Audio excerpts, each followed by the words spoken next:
Hi, everyone. It's good to see you all. There's no easy way to say what I have to say today, and I was hoping to have a much more pleasant discussion with all of you. I am very glad that you all are here. Thanks to everyone who's already joined. I guess what I'm going to talk about today is going to be a little less pleasant, but it's something that we don't talk about enough. One of my favorite passages of the Bible is First Peter 4, verses 5 through 7. Who shall give account to him that is ready to judge the quick and the dead? I don't know why. It's just one of the passages that's resonated with me since I first read it. Now, what I'm going to talk about today with all of you is something that's a little bit less fun. Just as a reminder before we get into it, please click the like button. Please subscribe. You're all welcome to join this conversation. So there is a link to join the conversation. Feel free to click the link if you'd like to talk to me about any of the stuff that I'm going to say. Until people start joining, I will go ahead and just kind of convey what I'm thinking and what I'm feeling, what I'm going through. I had a really unpleasant experience yesterday, um,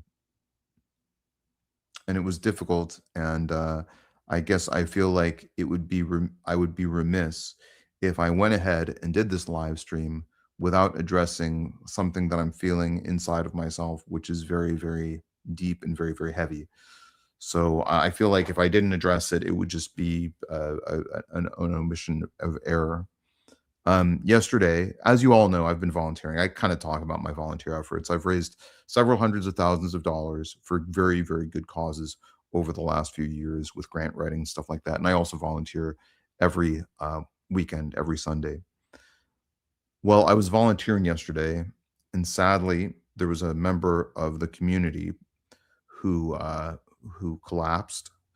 They seemed to be in some sort of immediate circulatory respiratory collapse. Um, we resuscitated them for about an hour. By the way, most of that time was, taken up by the firemen and the ambulance services, which arrived very expeditiously on the scene. We were probably doing CPR for about 5 minutes or so before the ambulance arrived. It was a witnessed arrest, which is absolutely the best possible situation. Um, but anyways, we tried to resuscitate that individual for about an hour.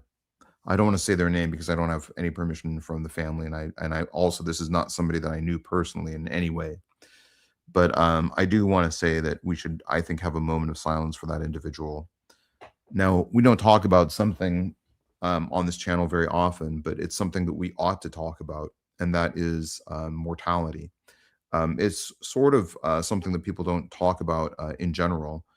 Um, Now, by the way, just so you know, I'm a physician. I did everything I could with the resources I had. I was somewhat helpful after the ambulance got there, but after that, they basically took over. But if you all are respectful of this, I would like to have a moment of silence for that individual. I know you don't know him. I didn't know him either. But it was a heck of a thing to be holding somebody while they're passing away, and I guess that's happened to me before. I'm a physician, so I've been around death before. Obviously, this isn't something that happens every day. It particularly doesn't happen like out in the wild. Almost every resuscitation that I've been involved with has been in a situation where I was in the hospital, controlled circumstances. I've defibrillated somebody once and brought them back to life successfully when I did. That was a really good feeling. I've defibrillated people other times too, and I've been involved with just sort of emergency situations like that, just through my medical practice. But it's not something that it's terribly common in my practice. But anyways, let's go ahead and have just a brief moment of silence for the individual who passed away yesterday.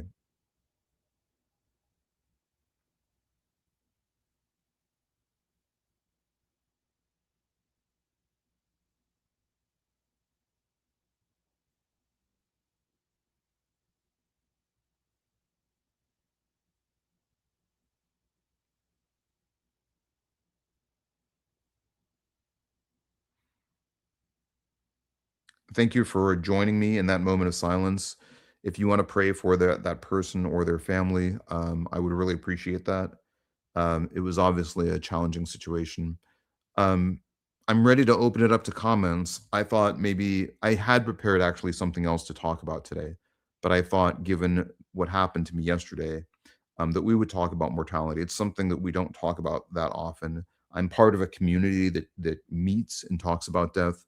I've had my own experiences with mortality that I've talked about on the channel, my battle with cancer, my admission to hospice, my receiving a terminal diagnosis, and then actually getting better after that. But these are obviously very unpleasant things to talk about. But if anyone would like to hop up and have a conversation with me about anything that happened, I'm happy to talk with all of you.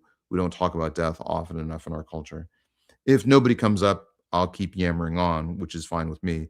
But I do want to say that you can also ask me about anything. If you want to have a conversation with me about my transition from atheism towards Christianity, I'm happy to have that conversation. I'm happy to have any other conversation that you like, and you can ask me anything. But I thought that we would have a nice conversation about mortality, because it's something that is sort of intertwined with theological discussion, but it's something that we don't talk about in our culture in general. All right, I'll go and open it up to the whole community. Hopefully you all can see the post that I put up. It should be the pinned comment, which is just the link to join the conversation. Yeah, that is pinned. So if anyone would like to join the conversation, let's go to the comments and see what people have said. Jennifer, I also saw your earlier comment that you're praying for me. I'm very grateful for that. I don't know what the medical diagnosis was. There was a lot of pulmonary hemorrhage. Dr. Curt, you're welcome to weigh in on this. I see that you're in the chat too. It might have been a pulmonary embolus just because there was a lot of hemorrhage, but no one knows, and I don't have any right to get follow-up. I was sort of a Samaritan in this case, meaning that I was just kind of helping. I don't know anything, and I don't have any follow-up about what the patient's diagnosis was. I know that in the field, they ceased resuscitation efforts after about an hour or so. I suspect it was an entity called pulmonary embolus. That's my suspicion, but I don't have a diagnosis of that. Bible Hulk says, this life is too short. A friend's husband passed away at 54 years old. It's very difficult. Yeah. Dr. Curt says, separate from your rough day, thanks for the response. On SP's channel, I haven't had a chance to go through it thoroughly yet. We'll post a response somewhere when I do get a chance. Yeah, that was a good video. I see that Skeptic Philosophy is here as well. I appreciate you hosting that video. I wrote that response on very little sleep and without really much without adequate thoughtful effort. So, but it was a good video. I would recommend people check it out. And if you haven't seen Dr. Curt's Substack, it's also very thoughtful. Dr. Curt, you should write something about mortality. And as a physician, Dr. Curt, if you want to hop up and share your thoughts, I would certainly welcome that. But Skeptic Philosophy also has a really great channel. And thank you to Dr. Curt. And thanks for the people who are offering me and the family prayers. Honestly, my life is so blessed right now that my cup absolutely freezes on you. I'm actually not sure how to restart. So I guess what I would say is let's just end it and restart it. Yeah, I guess I could do that. The problem is then I think I lose everything that I said. All right, so let's give it one more second, and then as soon as anyone is able to, as soon as anyone can hear me, please. Okay, Curt Nelly said it's back up right now. Well, I did have some questions for you. I thought that was a perfect title because the last thing I sent you was just a bunch of questions. Okay, Max is saying the stream is back up for him as well, so I think we're good. Yeah, Darklight. Yeah, let's go through your questions. Good to see you, and thanks for joining. Yeah, thanks for having me. What's up, Rob? What's up, Robert, in the chat? Robert's my homie. Robert is Skeptic Philosophy. Oh, okay. Yeah. It's a good channel. I mean, he messaged me about appearing, and if it hadn't been for that, I was out longer than I thought I would be, probably by an extra hour and a half. So otherwise, I would have tried to catch part of the chat. But yeah, Darklight, what's going on with you, Darklight? Robert is very gracious. I would absolutely recommend going on his channel. There's a lot of atheist channels out there that aren't, but he is not one of those. He's he's on the other side where they're actually trying to have intellectual conversations. But enough about Robert. My narcissism said enough about Robert. Okay. So yeah, let's get into my questions for you. So First, can I ask you a question? Oh yeah, shoot. Yeah, I just hope you're okay, because some of the messages you sent me were about like your shelter being sort of makeshift. Oh, well, I mean, that ain't nothing but a thing, bro. I live out in the woods, like, yeah, it ain't nothing but that. Don't feel bad for me. I'm right where I want to be, dude. But yeah, check it out. Like, I don't have walls yet. This is my house right here. I got a hammock. Don't feel bad for me though, dude. I'm right where I want to be. Wow, that's incredible. But you're building it out, right? And you have the resources. Yeah. You're not like yeah. Well, I've been living off grid with no electric for 10 years now. Wow, that's really impressive. Yeah, and then the only reason this house ain't done is because I got a shit ton of dogs. Oh, sorry, you don't like cussing on your channel, but yeah, I got a bunch of dogs, dude. So, just keeping up with the dog food is a house payment, so that kind of keeps me from advancing on my house farther or faster. Wow, well, that's incredible. Well, but I'd rather hit my dogs. Yeah, let's talk about stuff though. Yeah, I didn't mean to cut you off too. Yeah, well, you're just asking about the house situation, so that's what's going on with that. When I was a little kid growing up in the hoods, all I wanted to do was move out to the woods, and that's where I'm at now. So believe me, I'm good with my situation. Well, that's good to hear, certainly. So I'm glad for that. Yeah. Yeah. So the questions I had for you, yeah, I did have a handful, because the last time we were talking, so you have like a whole, I don't know what you would call it. You have like a whole paper wrote up. What do you call it? A theory, a paper. What do you call it? The argument that I'm most known for is the comparative theological framework argument, but I've written several books on my theological journey. Okay. Yeah. So, but the crux of all that, from what it sounded like, because I did watch that long video that you just posted on it, and so the crux of all that seemed like was the miracles. The most recent video I did sort of compares Jesus to other miracle claimants from the Greco-Roman period, or the classical antiquity period, as it's sometimes called. So basically what I did is I said, I'm trying to answer the question, was Jesus just another miracle worker, right? And that's not to say that Jesus was necessarily divine, but that is to sort of, there is an argument that's often poised against, the Christian claims, which is that everyone was just really gullible back then and people would have believed anything. And the point of the analysis that I did, it's very CTF styled analysis. That's not the CTF argument itself. The CTF argument is comparison between Christianity and other religions. But the video that I did recently compares Jesus to other miracle workers from the classical period, and just basically looks at the strength of attestation to ask the question, was Jesus just another miracle worker? And of your CTF argument, miracles is just one small part of it. Am I understanding that right? Or is that like a major cornerstone of it? I wouldn't say that miracles are a part of it. It basically looks at 13 different evaluative criteria. One of the criteria that it looks at is the attestation lag between the theological events at the origin of any religion and the time that those events were written down, right? Another criteria is codicological speed. So how quickly was the first book written? How quickly? And the thesis is, or the assumption I should say, that traditions that document their own narratives in written form are likely, from an objective standpoint, more likely to be to be trustworthy than traditions that just sort of pass their own legends down verbally, because that leaves less room for legendary inflation. Okay, and I got a bunch of questions. I'm just trying to see exactly where you're at with your perception, because you seem like an interesting Christian case to me. Sure, yeah. Any question? Nothing's off the table for these conversations.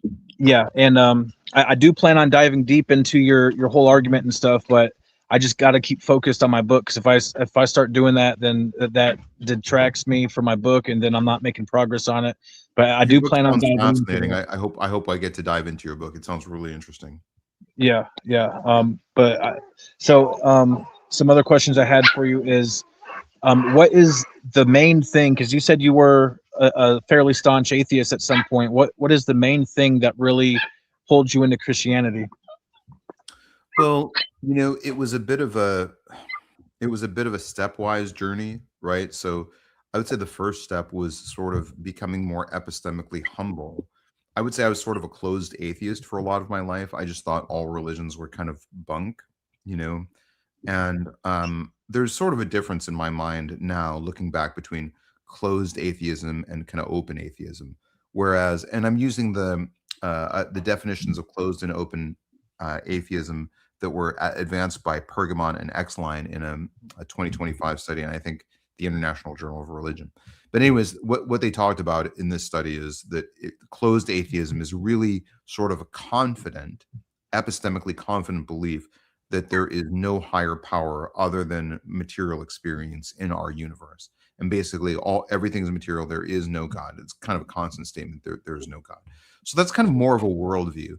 And then I sort of transitioned maybe about 4 years ago to sort of a more open atheism, maybe 5 years ago, where I had the same belief that there's probably not a God, but I was probably more that's very cute. That's ridiculously cute. But I was more epistemically humble. And then I sort of transitioned to thinking, yeah, there might be a God, but I don't really know. And now I have sort of calibrated uncertainty about, like, I think there's probably a God, but I'm only about 55% sure. But what I am more certain about is that if there is a God, that the correct theology for relating to that God is probably a theology based on the teachings of Jesus. I got all kinds of puppies making noise, so I'm pausing in between me talking. They're very Okay, cute. so They're all very cute. So you can be as irritating as you want if you're, like, depending on how cute you are. That's the way I kind of yeah, think of it. Like, yeah. if I were being that noisy in the background of your video, it would be a very low threshold for, like, shutting me up. But given that your dogs are very cute, it's like they could probably get away with a lot, which is the way the universe ought to work. Yeah. Oh, look at that. Oh my gosh, how many dogs do you have? Bro, I got about 25 puppies right now and about 18 full-grown dogs. Wow. Oh my gosh. Yeah, anyone need a puppy? I got an awesome puppy for you. Just hit me up. So I do got some more questions for you. So I'm just trying to understand your journey and everything, because yeah, I've never heard it put that way, the closed and open atheist, but now that you put it that way, I can definitely see a clear divide in all the atheists that I know as to being closed. No, like Alex O'Connor, I would say, is a very open atheist. He says it all the time. He's like, I am very open to the proposition of God. And were you raised religious at all? I was just wondering. I was raised in a fairly austere religion by really good people who were very misguided, and I had a really traumatic upbringing, being shuffled between like 3 continents and 4 different countries before I was 4 years old. So I ended up, like, tossed around between a lot of different people, but I was raised by my parents, specifically by my father, to be very religious. And that kind of Christianity? I shook that off when I was about 9 years old. Yeah. Was it was he Christian though? No, he was not. He was not. Yeah. What was he? Just out of curiosity. He's Muslim. He's Okay. Yeah. Okay. Oh, And you're saying my audio is low. All right, I'll turn it up as much as I can. All right, how's that, Andrew? Hopefully that's better. This is turning into a bit of a interview slash soft interrogation, but that is exactly what your title called for. Ask me questions. So here we are. Ask me So anything. I did actually have a bunch of curiosities for you. So you said it was kind of a slow burn transitioning to Christianity, right? Yeah, it was stepwise, I would say. So there were definitely different steps in my journey. So right now, just so you know, Andrew, I'm adding you as a mod on KF's recommendation. So I think you should be a mod now, Andrew. I think I clicked that correctly. Yeah. Yeah. So it was stepwise. Yeah. And I just asked because, there's a lot of variation out there. You hear the stories of people saying, I had this weird, some call it miraculous event, and all of a sudden I believed. So that's why I asked that for clarification. And so what would you say is the crux of your argument? Is that pretty much laid out in your CFT argument?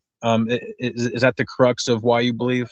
No, the CTF argument is comparing Christianity to every other religion, and I compare about 18 different religions. In the video, I think I only compare about 13, but I've I've kind of expanded it, and I use about 13 different evaluative criteria, and that's gone up to actually like 15 now. So I'm still sort of actively revising the argument, but that's really comparing Christianity to other religions. So Yeah. as far as my arguments for God, I don't know. I mean, I think the historical evidence is somewhat compelling. It's not an airtight case.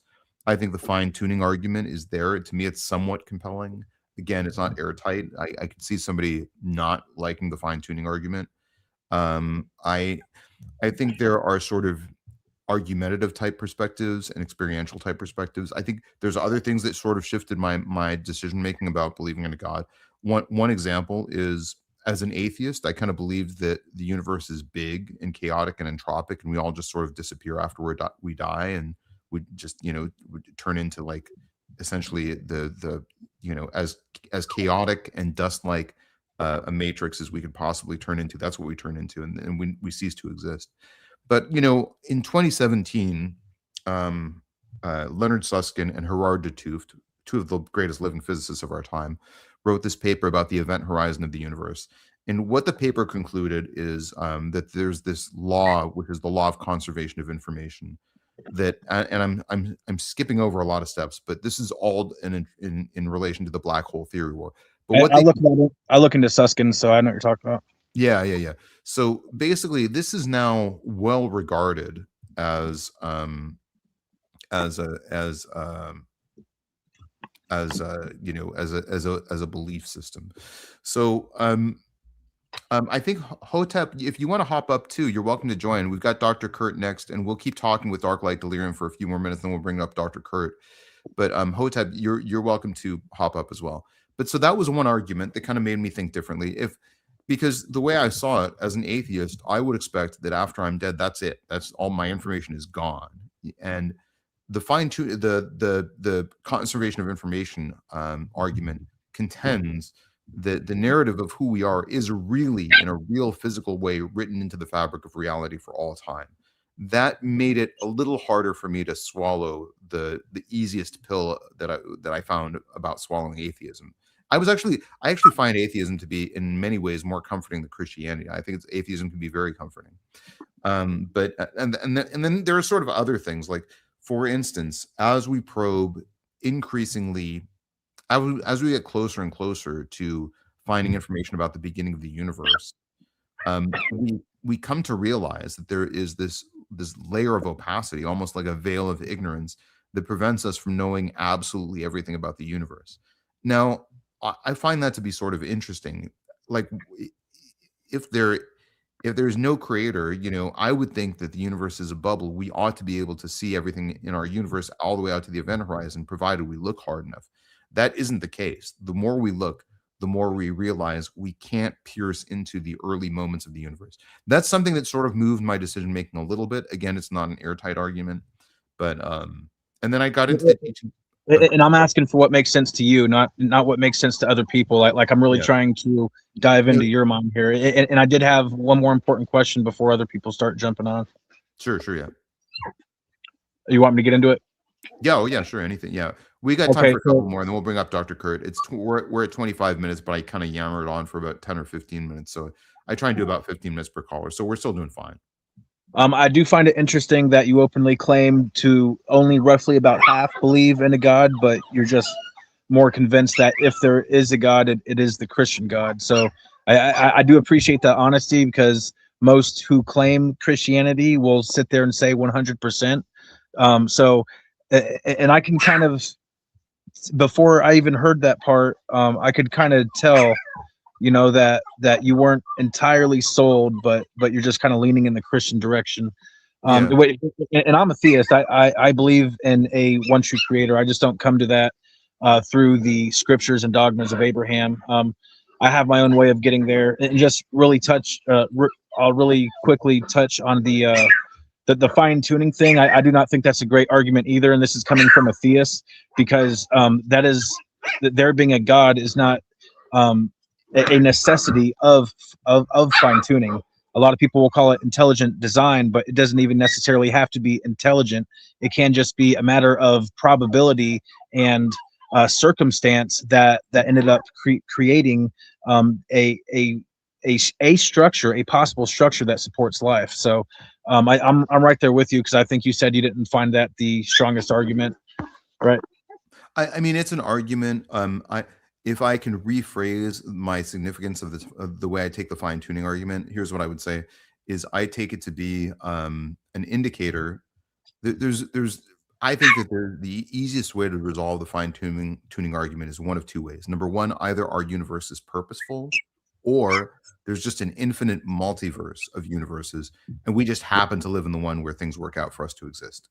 Yeah. Now, I think the argument for the former is because you don't have to use a multiverse, right? That's a messy solution for the observations that we have.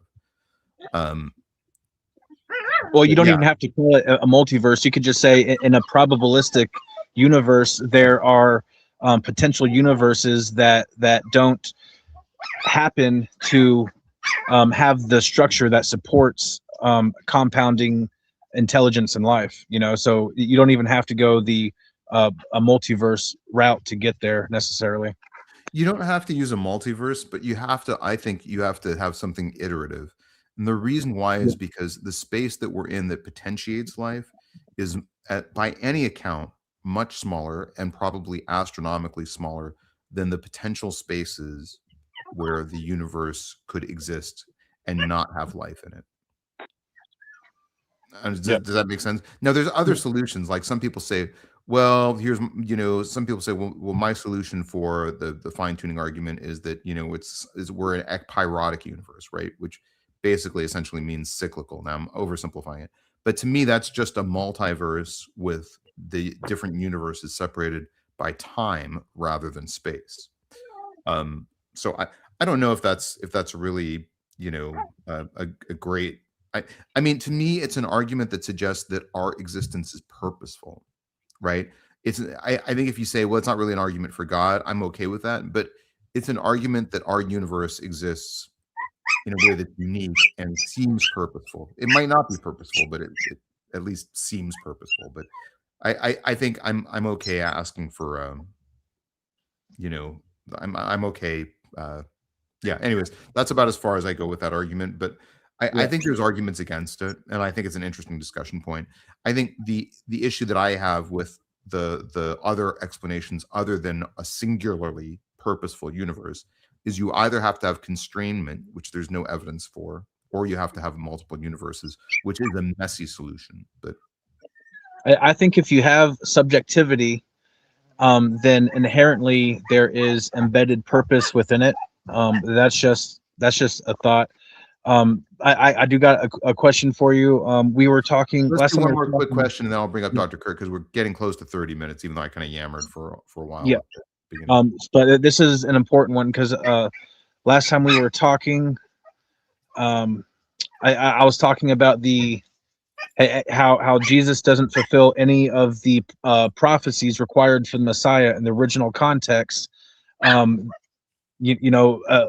As seen by the Judaic society, and you said you don't think that's the strongest argument, the prophecies, and you kept talking about deference. Jesus deferred to the Judaic Yahweh, and I was thinking about that. And do you equally apply that measurement to all deference in regards to, let's say, Mormonism or Jehovah's Witness, because they defer to Jesus, but yet most Christians would agree that those are totally different branches that don't really worship Jesus. So I was just wondering your thoughts on that. Yeah, far be it from you to tell anyone that they're not a real Christian, right? I have a real problem. Commonly. Yeah, I have a real problem with that phraseology, and I would never use that with anyone. Yeah. But to me, I don't think of Mormons as being deferential to Jesus, right? The real reason why I think that is because Mormonism points to Jesus a lot, okay? But that is a fairly recent change in the sales pitch for Mormonism. Hi, Horus. I see you too, and we'll add you to the stage. We'll do Dr. Curt, and then we'll bring up Horus. Yeah, but so to me, LDS is not particularly deferential to Jesus, is not particularly venerating of Jesus. And this part, the Jesus being a huge part of the sales pitch for LDS is a recent development. And even academicians have commented on this. A few decades ago, they weren't all about Jesus. This is a fairly recent development. So I wouldn't say that they're deferential to Jesus.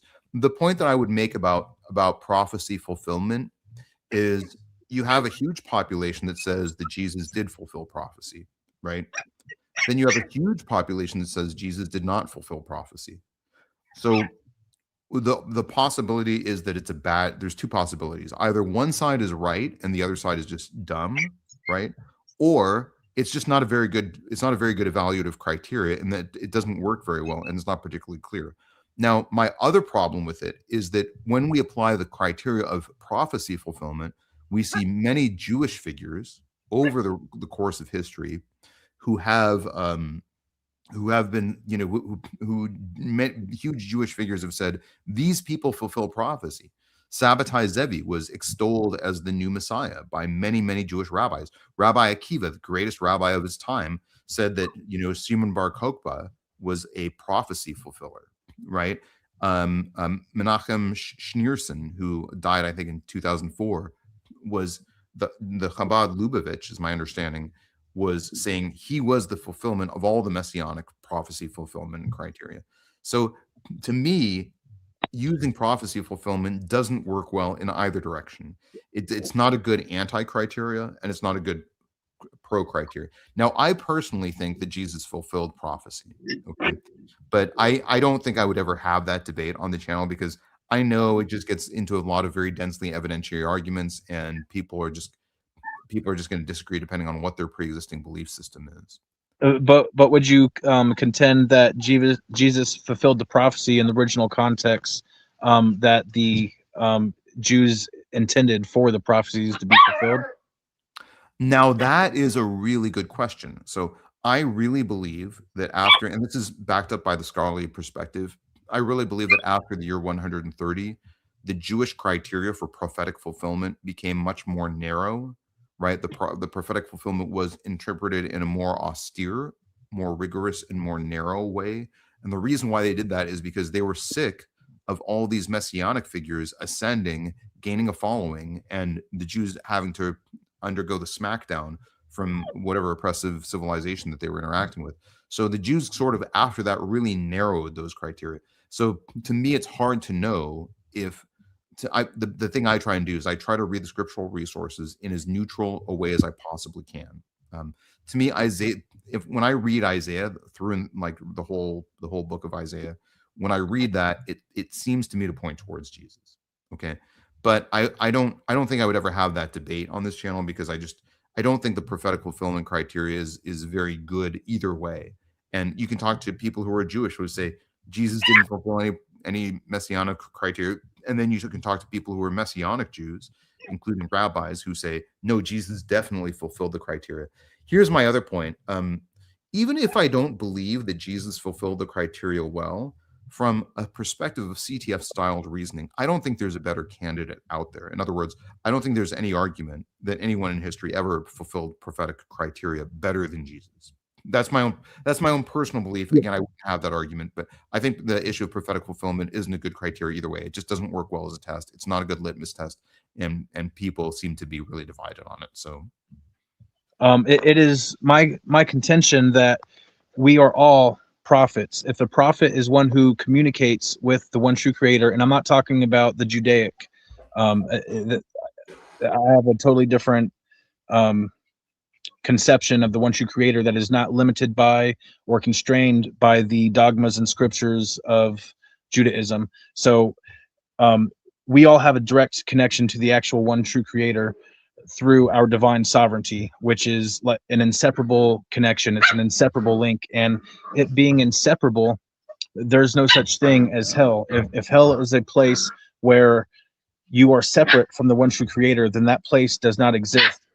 If that's how you define hell, then I would say hell does not exist. because that is impossible for the creation to be separate from the creator. And through that inseparable link, we have a direct communion with the actual one true creator. And if a prophet is one who communicates with the one true creator, then we are all made a prophet. And I would argue we are all our own personal Messiah. We are all a co-creator, and we are all a fractal extension of the one true creator. The one true creator is living through our lives. Well, I don't like that argument for a lot of different reasons, but I want to bring up some other people. So I mean, I'll probably wind it down at this point, but I would just say the reason I don't like that is because if you look at Mahayana Buddhism, if you look at Scientology, if you look at LDS, there is this sort of tendency for us to contextualize theologies in ways that that really feel empowering, and that feels really good. It feels really good to say, you know, you have the capacity to be divine and there's divinity within you. I just don't like those arguments because I realize how seductive they are, and also I feel like they've been expropriated often by very false traditions. That's not to say it's a false doctrine. That's me saying when I hear that sort of talk, I become very skeptical, you know, because it feels so good. It feels so empowering. And I feel let's put a pin in it on that one, and let's pick up back on that later. I love that. Yeah. Let's talk again, Dark Light. That was really wonderful. Yeah, thank you. Good to see you. Hope you're doing well. Yeah. I'll be listening in the background. I'm gonna be working on my book. All right. You have a great night. Yeah, yeah. Good to see you. And hi to the dogs, and they're all very cute. And give them hugs for me. All right. Okay. All right. All right. Let's bring Dark Light back down to the here, and we got Dr. Curt up. Thanks, Dr. Curt. Hope you're doing well.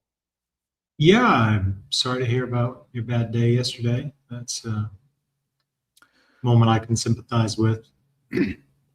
Well, it was on a. Oh, go ahead. Go ahead. No. Go ahead. Go ahead. Oh, I was on a plane flight a few weeks back, and they, did the Zero Doctor on the flight, and I was really worried I was going to have something happen like what you had. But luckily, the guy was just having an anxiety attack, and we got him laid down, and I did some breathing exercises with him, and he did okay. But you're always just a step away from something like that. One bad blood clot, right? Yeah. I mean, the left main coronary artery is only like 4 to 6 millimeters wide or something, right? And you just all you need is cover up that 4 to 6 millimeters, and the whole human body, all 70 kilograms of it is gone. Yeah, not good. Have you ever resuscitated anyone and successfully brought them back? Oh yeah, when I was a resident, all the time. I mean, depends on what you mean by success also. Yeah, I mean, I walked in on a guy while he was having got him back to the ICU with a pulse many times. Yeah. Got him to the point where they walked out of the hospital twice. Yeah. One was I was in clinic, and the guy, again, your similar situation, witnessed arrest. He walked out, I think, in 4 days. We got him right back up. Wow. Yeah. This guy yesterday had a witnessed arrest, so that was sort of a good prognosticator. I don't think that they would have tried for an hour if it had been unwitnessed. No. Yeah. No, it's tough though. It's tough in all the cases, right? It's tough when you say them because then you're obsessed with it. It's tough when you lose them. It's just tough. I was watching Steven Spielberg's AI, and I'd seen it a couple of times before, but the more I thought about it, the more I realized, no matter how things play out, there's always tragic outcomes, right? Because David gets everything he wanted in the end, and it's still just this horrific tragedy. Yeah. I mean, my big success story that I'll probably remember for the rest of my life is walking in on a guy. He grabbed his chest and immediately went into VTAC. And then I called the code blue, and I resuscitated him right there before anyone showed up. And he was. Oh, you got him up with CPR without even paddles? Oh no! I grabbed the paddles. The crash cart was right outside. Oh, the room. there was a cart right there. I got There was you. a cart right there, yeah. And I walked the cart in the room, and shock was indicated. I shocked him right away, and he came back, and he felt better. And like by the time I shocked him, like, you know, that's when like there's kind of this moment of a code blue where there's like the people in the room goes from like 1 Yeah. to like 15 To within, 20. like 10 seconds. Yeah. So everyone like looks at me like holding the paddles, and this guy is like kind of breathing a sigh of relief, like he feels much better. But they're like, what are you doing, man? give me the paddle. No, that's the dream, right? That's like that's getting out of the penalty box and getting a puck right on your stick, and you race for the goalie and score. No, if there's one thing that I feel good about in my life, it's that moment, or maybe the fact that there's 5 couples that I've hooked up with each other, and 4 of them have gotten married. Those are my 2 things Wow. that suggest that I've done something good with my life. But you know, Very impressive. Yeah. how do you? My big success, I guess, in that area is that for about 10 years there, every girl I dated married the next guy she dated. There was So well, I don't. Why would anyone? Why would anyone? You know, once you've reached perfection, right? Then if you can't have Dr. Curt, then you realize anything else it might as well be. After me, anything else looked better. Yeah, exactly. I'm trying to say that in a more flattering way, and it didn't come out. That's not what I meant. Yeah. That's exactly the case, though. So good call. No, I'm sure. Are you married? Not at the moment. Have you been married? Yeah. I've actually never been engaged, and I've never been married up until about a week or so ago. So Yeah, last Monday, right? That was in fact, that was going to be the topic of this stream. I was going to make a big Yeah. announcement because, impressively, Dr. Curt, you knew that I was going to propose to her during the live stream. You were like, No, I you don't- dropped like champagne bottle-sized hints even before the stream. well, she did not know that. Well, she should have talked to me. Would you have said like, yeah, he's a good horse to bet on? He's going to propose. Sure, you're an owl, of course. She was A, very surprised, and she was Good for B, her. very very stunned by the way I did it. I won't go into all the details, but there was like a newspaper that was involved. We had like 6 or Wow. 7 other people involved. Yeah, there was a lot of details that went into this. Sounds like a 90s flash mob. Well, so we have talked about getting married in the abstract sense, right? So the conversation is always like, if we ever got married long after the Soviet Union is reformed and we've collided with the Andromeda galaxy and dogs and cats have fused to become the same species, right?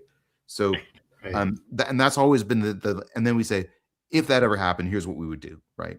So, so we went to dinner by ourselves, and then she's probably gonna kill me for telling this story. But then, anyways, this couple that we knew, unbeknownst to her that they were going to be there. They came in and were like, "Oh," and I was like, "What are you all doing tonight?" And they were like, "Oh, we just got off the phone with our cousin in Russia, and they're really dejected because the Soviet Union is reforming, right?" And then I pull out the newspaper, and I'm like, "Here it is, an article about the Soviet Union reforming." Right? Nicely done.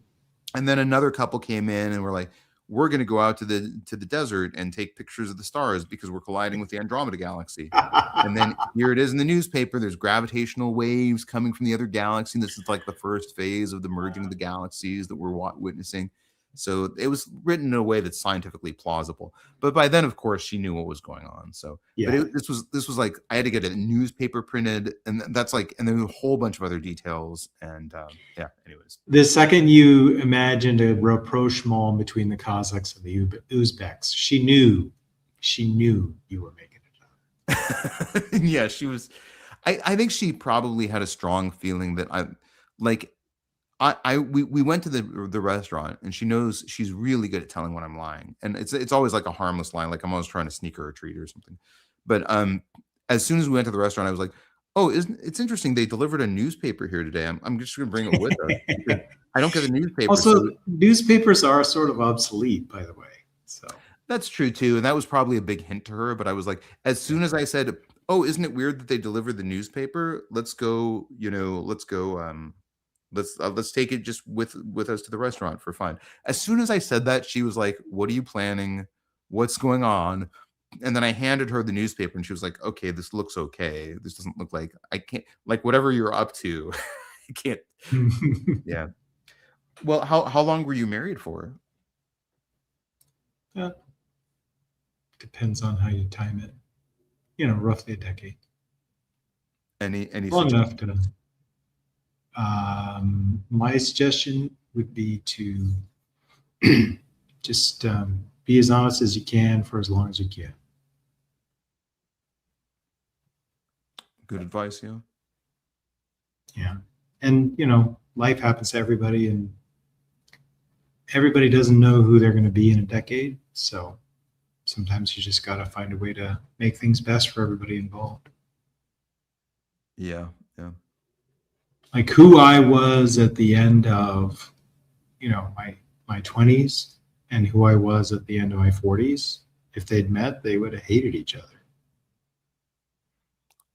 That's interesting. I can't imagine any version of you at any conclusion of any chapter in your life being dejected about where you were at that point. I mean, you're a physician, you're extremely prolific as a writer, you're very well respected in a lot of the online communities for whatever that's. Yeah, I was never dejected with myself at any point, I suppose. I just know that the person I was when I was just turning 30 and the person I was when I was turning 50 would not have gotten along at all. A whole lot of things changed. Yeah. What about the mortality question? How do you wrap your head around Yeah, that? that was a big thing for me. And of course, my story is the inverse of yours. I started out with conservative Christianity. And I think being exposed through training to, the vagaries of life and witnessing people who, passed in front of my eyes and that sort of thing, made me think about the things I was taught when I was growing up, and I sort of rejected them. Not necessarily, it doesn't sound like in the same way as you. Like I continue to believe firmly in all of it until sort of midway through my medical training. But it was, I wouldn't say that there's any like one single moment for me. It was just a cumulative case. And obviously that cumulative case from my perspective has gotten stronger and stronger, such that like I don't find like the idea of divine love legible anymore. We've kind of talked about this before. Yeah, yeah. What was it about medicine that made you switch directions?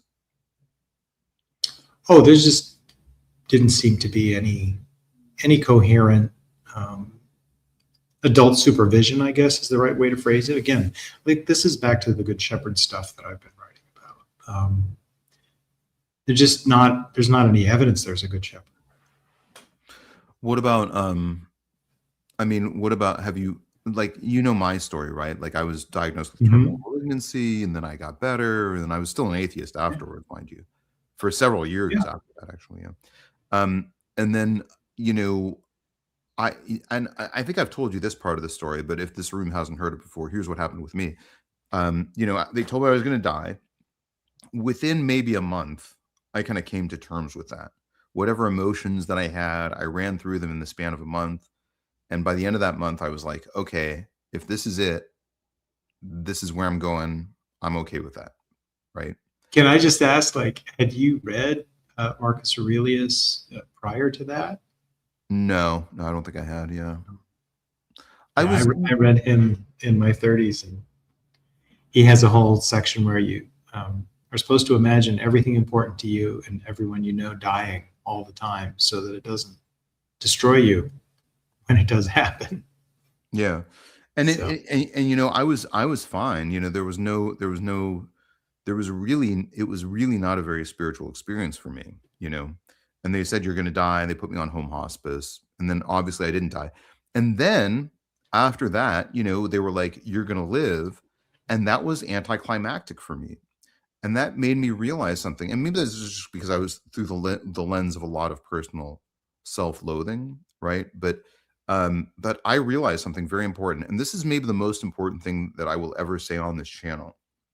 If you take 100 people and you say you're going to die in a month, and you revisit them at the end of the month, I bet you 98, 99% of them will be at peace with the fact that they're about to die. You know, Absolutely. If you take 100 Absolutely, people, I agree. yeah. But if you take 100 people and you say you're going to live for 20, 30, 40, 50 years, and then you come back to them at some midpoint in their life, and you say, you know, are you at peace with the way you are living your life? I bet you about 20% would say yes. So that made me realize it's actually quite a bit harder to live than it is to die. But you know, even after that, I wasn't like I wasn't like, oh, it's miraculous, or it wasn't I after that, maybe it was like 2 years after that that I was like, you know, I should probably start thinking about life in a more spiritual way. And I read the Kitab Yaqtas of Baha'i at somebody's recommendation. And I was like, I really like this book. This is a really great book. It didn't strike me as divine truth. You know, but I was like, I like this book. I still would recommend people read it. And then I read the Guru Granth Sahib of Sikhism, and I was like, I really like this book. It's a wonderful book, not divine. And then I read the Book of Mormon and so on and so forth. But it wasn't. Wait. You skipped the step where you really liked the Book of Mormon. Where that was. No. I thought it was okay, but I was like, oh my God, I agree. I agree with Mark Twain's assessment of it, although he is described as calling it chloroform and print, but he did not say that. He described Mary Baker Eddy's teachings in Christian Science as chloroform and print. Oh, interesting. He just made tremendous fun of the testimonies at the front of the Book of Mormon by saying, doubtless, if the whole Whitmer family had seen the plates, it would be scarcely more convincing. Yeah, I mean, at the time I was really good friends with a guy who's Mormon, and that probably colored my beliefs about it to be like a little more positive, but it still did not seem to me like, if you had said what is the odd that this is written by any divine influence, even if I believed in God, I think I would have probably said maybe 1%, maybe if that. But well, I mean, I know people who are very fond of it. Yeah, my dad was a non-Mormon Christian religion professor in Utah for many years in his life. Wow. So he was very interested in Mormonism, and he was actually a professor of religious studies. So he had lots to say about the LDS Church, and it was always very interesting. And again, he didn't despise them. He thought it was a very interesting history, but he certainly wasn't convinced. Well, all right. Well, let's get back to the mortality issue then. If somebody is dying, what do you say to comfort them? I mean, I say things that hopefully will not butt up against any of their own beliefs that will make them feel uncomfortable. So I usually stress the importance of personal relationships and getting people who love and care about them near them. And then I also point out that we already have the kind of immortality that we would like, right? We can create things that can persist long beyond us. And like I tell people around me, I'm not going to die until everybody who knows me is dead. So I'm not actually worried about me personally going, as long as I have people who knew me who can remember what I would say, then I'm still in some senses virtually there with them. That's the way I feel about my friends who passed, which is a large number at this point. I mean, I guess I feel like that's not really that true for me. There's very few people who I think, you know, people will be sad for a few months. You treat patients, don't you? Yeah, I mean, and my colleagues would miss me, you know, but they'd miss me. Think about the ripples of your life that are going to echo, and you don't understand how important a physician is to his patients. If you think that nobody's going to remember you. People remember their physicians pretty extensively, to the point where it's a little embarrassing for me sometimes. I mean, that's I'll be out and about, and somebody who I barely can say that I know will come give me a disquisition about all the stuff that I said to them, and I usually don't. Like, again, I see a lot of people, so Do you I think usually don't doctors? remember it as Do you think doctors are too afraid of death? I mean, we don't get taught about it. We don't really talk about it except for something to be avoided. I don't know that I don't know that you could make a blanket statement. I think that maybe some doctors are afraid of death. Most of my friends are dentists, to be fair. So Yeah. I have a few friends who are doctors, but they're mostly like procedural specialties as well. So they're not like dealing with oncology or hospice like I do. And no, I would say there's a gamut, just like in the general population. I wouldn't say it's too different from the general population, but Yeah, most of the people I know well are not afraid of death, even if they're religious, which most of them are. I mean, I certainly, I wouldn't say I was afraid to die when I was facing it, but I was really afraid of a painful death. I really did not want a lot of pain. Yeah, I mean, I think that's people are afraid of pain, whether they're going to live or die, right? And That's there's true. sort of there's sort of the moment in severe pain where you're no longer afraid you're going to die. You're afraid you're going to live. Yeah, exactly. Yeah. So, well, you did the chat yesterday on Robert's channel. You previously gave the CTF argument, I think, either a C or a C minus. Since you've had more time to review it, present on it, and argue against it, has the grade gone? I would expect that the grade has gone down a little bit, and that's okay. That's just sort of the normal process. No, it hasn't moved. It's still a C minus. It's still also the highest grade I give. Like, I give fine tuning an F. So, I mean, yeah, I think a C minus is a pretty good grade. Yeah. Well, if anything ever got an A or anything above that, I'd change my mind. Are there any strengths to the argument that now that you've ruminated on it and presented on it for a longer time that you didn't talk about yesterday on Robert's channel? Like, is there something nice about the argument that you didn't get to say yesterday? Is there a nice facet? Is there a nice line of evidence? I tried to say as many nice things about it as I could. You're very kind. You're very kind in the way you talk about me, Dr. Curt. I really do. However, no, I don't see any hidden gems, having gone through it more extensively. Well, I mean, that's okay. I mean, we're on opposite sides of that debate. So yeah. I will say this.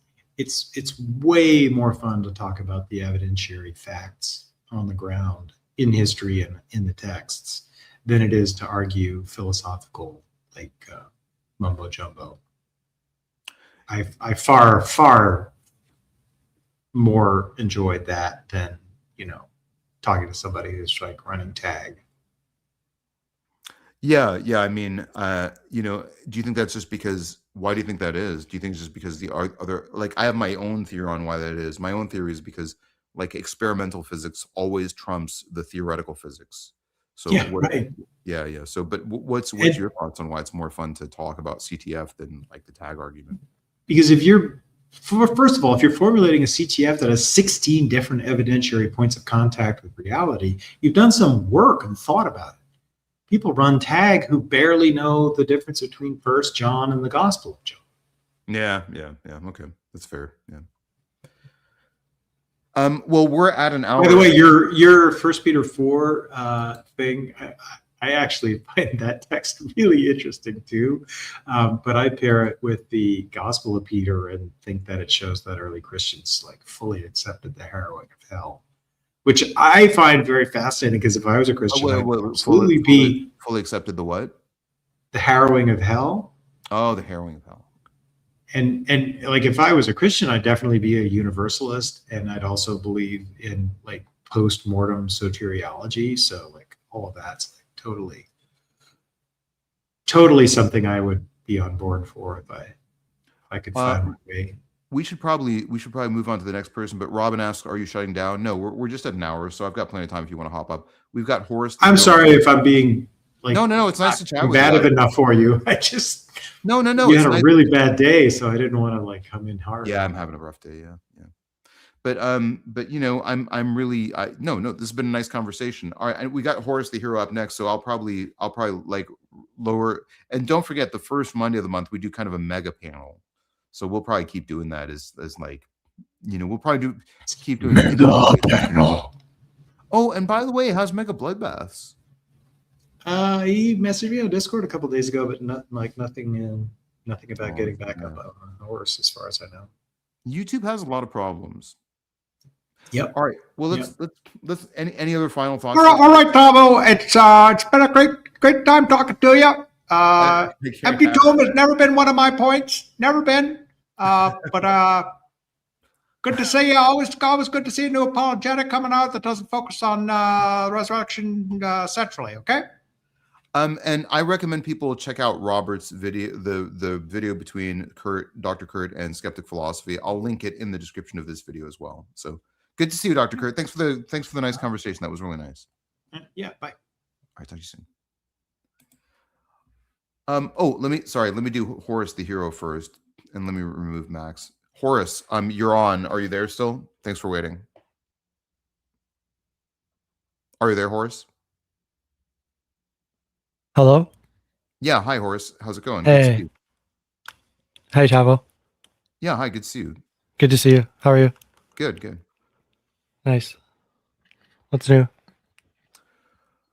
Like I said, it was a bit of a trying day yesterday, but I'm glad you're here. And I remember we had a nice conversation last time. I can't remember what it was that we talked about, but I'm glad you came back. For sure. Thanks for having me. Yeah, we were going to get into the many Jesuses, just sort of the different Oh, that's right. Yeah. By the way, Robin, you can hop up. We got Max, and then we've got a space after that because I think BBN hopped off, and I'll probably see BBN a little later tonight. So, Robin, if you want to hop up, feel free. Yeah, what would you like to talk about, Horus? Well, I think there's just a lot of confusion over sort of this character of the Bible. I don't think it's one coherent story. I think there's many Jesus represented in the texts, and not only that, but potentially outside of the text, like in real Roman history, beginning with the Maccabees and the Hasmoneans.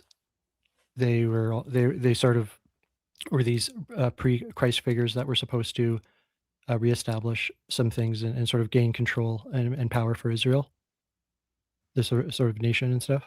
Yeah, I mean, I don't know that much about the Hasmonean period, but I mean, no one treated that as a period of prophetic fulfillment. Like that overlaps with the adjacent 2 to 3 centuries on either side of that, where the Jews felt like the age of prophecy had come to an end. In fact, in the Maccabean testimonies, there's several examples of the Jewish people being particularly lost during that episode, even after gaining some, measure of national sovereignty, ethnic independence. There was still this kind of sense that the Jews are philosophically, spiritually, and theologically leaderless throughout that period. But I'm curious to hear your evidence for that. Yeah, it's one of the more difficult sort of eras and of our sort of written history. It's sometimes easier to piece together some of the pieces of history even farther back, which is a telling part to a lot of it as well. There's potentially a bit of a conspiracy to rewrite the historical timeline, which is why we live in sort of this 2026 common era, going by this timeline that was invented in the 4th or 5th century. Common era. I guess let's stay focused, because I remember that was one of the. Well, I know we kind of bounced around to a lot of different topics last time we chatted, but what is your argument for a Jesus existing in the Hasmonean period? So I guess we could discuss sort of extra and outside sources as much as we have, and there's very little, but I think just sticking with the scriptures themselves. I mean, you take your pick, whether it's the King James Version or any other popular translation. There's just not a single coherent doctrine of Jesus that can be understood to be sort of coherent enough to be trusted. What is your evidence that there was a historical Jesus during the Hasmonean period? My understanding is around 2 centuries before the turn of the millennium, right? So what is your argument that there was a separate Jesus around during that point?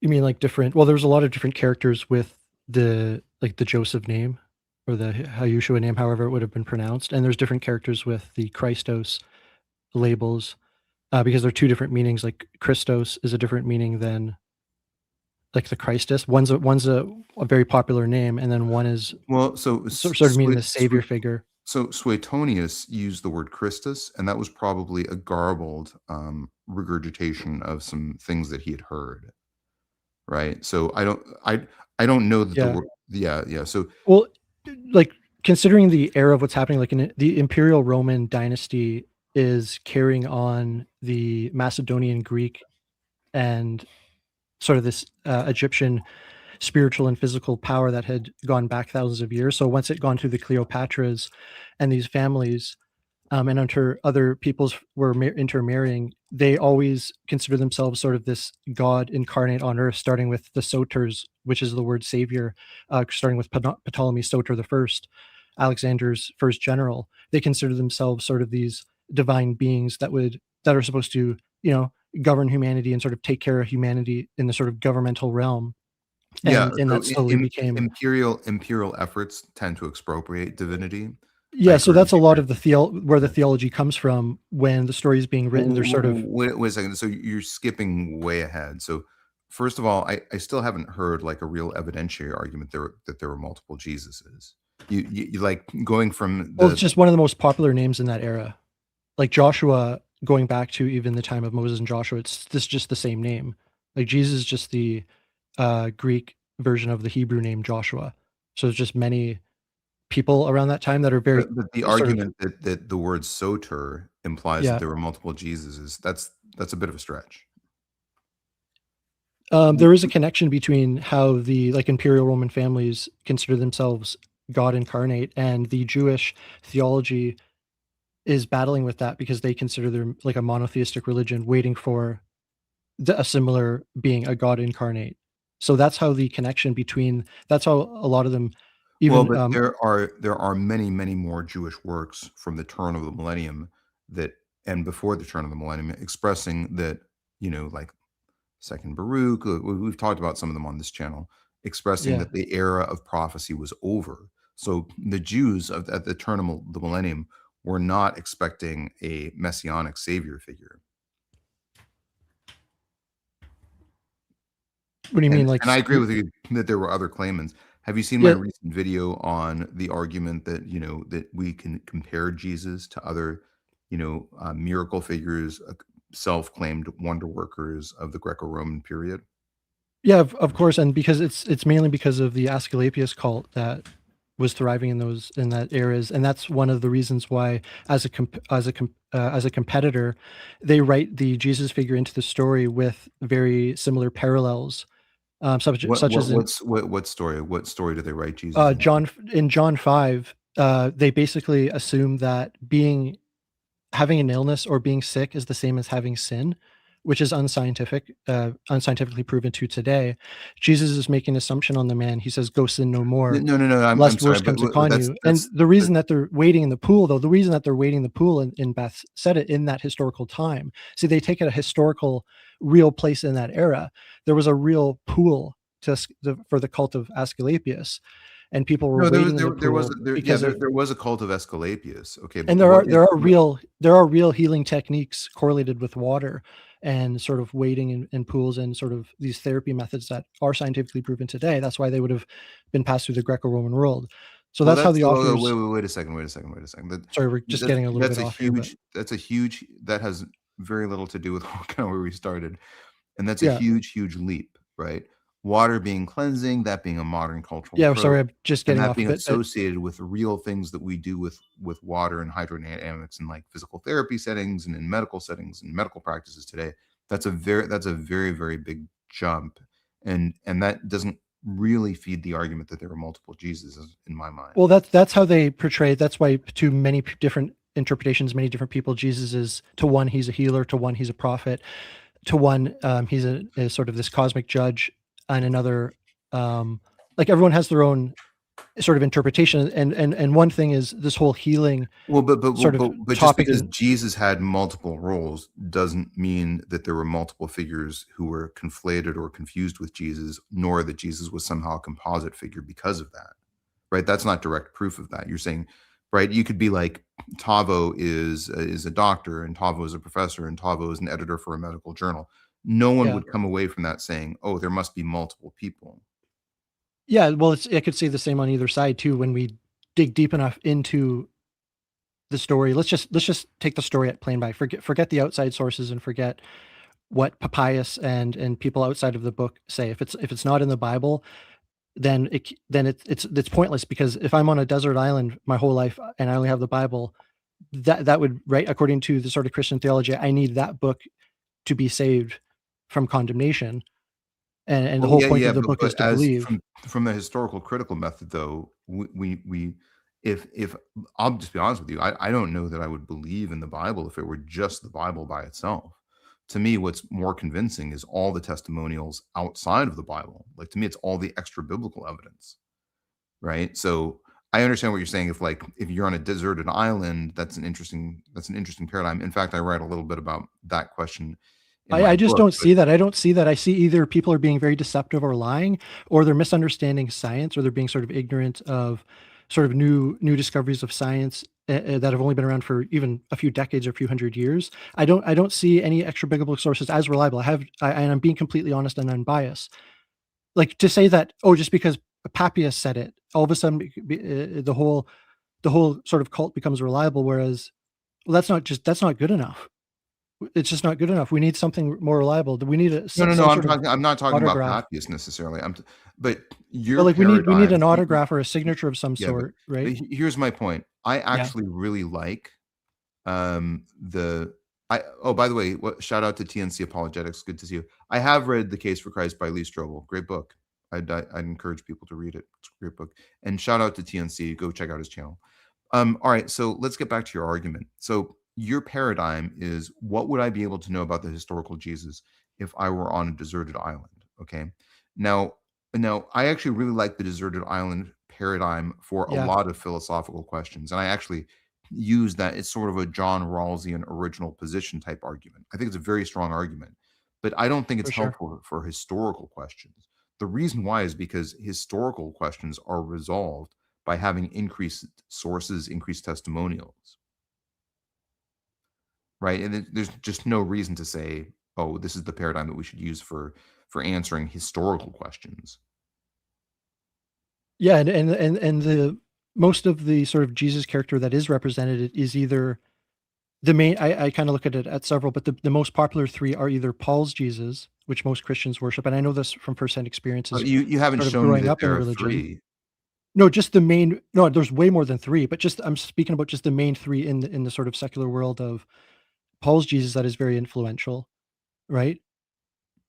And I don't know. I don't know that there is a Paul's Jesus. oh, absolutely, there is. I The yeah. I doctrine, don't. and this is a big movement in the this started 10 or 15 years ago. It's as big as the Hebrew roots movement. There Yeah, are so many Christians that there are are many very, big movements that started 10 or 15 years yeah, like ago. this is how I met my wife. We met on Facebook 10 years ago because we met on Facebook. She lives in Central Europe. I live in Canada, because we met on a Facebook group where there's thousands of people that are totally understanding and discerning that the Jesus of Paul's epistles and that whole story and Acts and the history in itself and Marcion is a completely different religion in the early Christianity centuries, as the Jesus character that is promoting the Torah No, and no, sort I of this, understand. But you listen, know what I mean? I'm the relevant scriptural New Testament and early first century resources that have been around for thousands of years. So I generally tend to be skeptical of new movements that come out and then say this movement has only been around for 10 years and it's recontextualized everything we know about Jesus and Paul. Now there's a lot of movements like that, but they're mostly oriented towards the lay public, which is one of the reasons I'm suspicious. We live in an era where there are people who are essentially pseudo academics or academic charlatans who are Yeah. like, let me write this book that recontextualizes everything, that has a little bit of parallelomania in it, and will appeal to the lay public. But those arguments don't get into the scholarly literature. And the reason why they don't get into the scholarly literature is they're just not well respected and there's no evidence for them. And like I said, it's a recontextualization, which is a dramatic, radical departure from everything we know without any good reason other than parallelomania. The best reason you've given me that there were multiple Jesus is we have sort of different features, right? But one person could have a lot of different features. So to me, that's not a strong argument in and of itself. I'm not saying that you're wrong. I'm just saying so far I've not really heard the evidence for the argument that there were multiple Jesuses. And if When I'm going to you- believe a fringe theory, I'm Yeah. going to need at least a little more convincing. When you look into John's gospel alone, as well as the logos only in John and never in Matthew, Mark, and Luke, and a lot of the other stories that where Jesus is represented just in the four gospels as well. I'm not talking about Paul, but like the logos is already around in 500 BCE with Heraclides, representing the concept of reason, and sort of this, it becomes a very Yeah, but that's common not. word. And Is that a real reason to think that he was talking about a different person entirely? well, it's a sort of a logical. It's a right. You piece it together. How does it? How is it representing sort of this concept in Greek philosophy that is used commonly, and then several hundred years later, the meaning is completely changed through the representation of the church and through their writings, because Yeah, they're I the mean, ones that are. I think John is. I think Well, John the is. main reason is because the Greek philosophers were the main scholars and intellects and scribes of their day, just like the Egyptians were of their day, thousands of years before, and then the church fathers in the first early centuries are simply the governors and the rulers, and they're changing the laws. Here's a and good question, and writing Horace. the books, right? Here's a good question from 21st century logics. Do either of you think you could carry an actual legal case from investigation to verdict? I have been in both criminal and civil cases, start to finish, and it really helps. So I'll let you answer first. I think to me, you saying that there was this word logos and that existed centuries earlier, and then John tries to incorporate that word into John, and that's an argument that there was a different Jesus and a different theology entirely. I think that's a fairly tenuous argument. Let me put it to you this way: if I was arguing for Christianity and I brought to you an argument of that caliber, how much would that move the needle for you? Okay, so it's just sorry, I'm just trying to sort of refocus here. I want to just deepen the thought, but so could you just reword that question just as simple as possible? So you're saying Well, if let's with go the to same 21st century standard, apologetics question. Could yeah. we carry an actual legal case? I guess I'll So answer you're first, asking, and then am I confident enough? And like oh, your one thing competency is, is not in question. No, you're a very intelligent individual. Yeah, but here's my point. Could we carry a? I think this isn't saying could we carry any actual legal case from yeah, investigation. I think the evidence he's is saying, increasing as well because of the scholarship, just like in this sort well, of let me answer this yeah. question first, and then I'll let you Okay. answer it. Okay. Yeah. My answer to this question is I think I could build a fairly convincing case. It wouldn't be a legal case, but it would be a legal styled case where there would at least be strong evidence for the historicity of Jesus, for Jesus being an individual. Moreover, I think the legal standard is good and informative. I think historical scholarship relies on a different threshold of evidence, but I think I could build a fairly strong case that there was a real historical Jesus. That's my answer to this question. Now, I'll turn it over to you, Horace, if you want to answer this question. Could you build a legal styled case that would be very strong, arguing for multiple Jesuses? Yeah, absolutely. Not only Jesus's, but the deities throughout the Bible, the Old Testament deity as well. There's not just one, but that besides the point, we're just sticking to the New wait a second, Testament we're here. talking again. Yeah, Horace, just I'm strictly trying the to, New Testament. yeah, I'm just trying Yeah, to keep you focused. yeah, Just absolutely. let's forget about. Um, I understand you probably have a different set of arguments against the Old Testament. My question is more like, is there a set of yeah, arguments that you have that there are multiple Jesuses? What is your strongest evidence for that?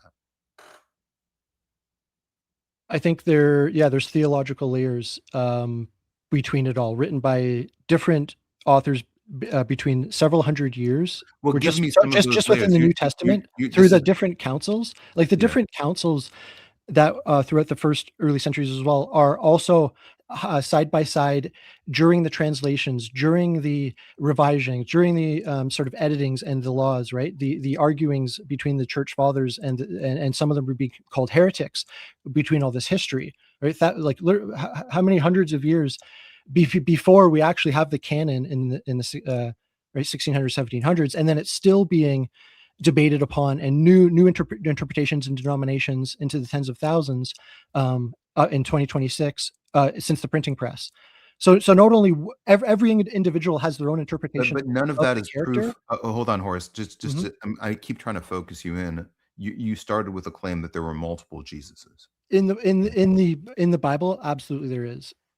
Okay, Like, well, so Mark's other than saying there are multiple layers, there's multiple traditions, give me some of those traditions that are the strongest proofs. Well, obviously the whole, I think, just thinking of the big one right away is either the concept of hell or the concept of salvation. I mean, we could choose either one. The Okay, okay, let's choose the whichever sort one of you want and show me how that leads to multiple Jesuses. So the underlying principles of what salvation requires and how it's attained is different between the Jesuses that is represented, whether it's Okay, Paul's so Jesus. tell me what's the difference. So with Paul's Jesus, he says all you need to do is believe and you'll be saved. And then Well, Paul not doesn't actually say that. He says, "Let us never tire of doing good deeds," and he says the fruits of the Spirit will emerge. Many of those fruits being channels to better deeds. but Like Paul he says advocates. circumcision is of use to of no use to you. Yeah. Okay. So Yeah. So that's Paul a says, blatant inconsistency with the idea that in the new Jerusalem, in the new heaven, according to Isaiah, unless he's a false prophet, there's going to be everyone will be circumcised before entering. okay. So So that's so not there's a so first of all, metaphorical. Horace, this has nothing to do with multiple Jesuses. That's But just first. hold on, that's not a Deuteronomy interpretations, like sort of allegorical circumcision. That's talking about a physical circumcision in the new Jerusalem, in the new Zion. So that But goes that's against a Paul's metaphorical teaching. circumcision, right? But That's it's what Paul is saying. That's what he's advocating for. You're talking about what he says in Galatians.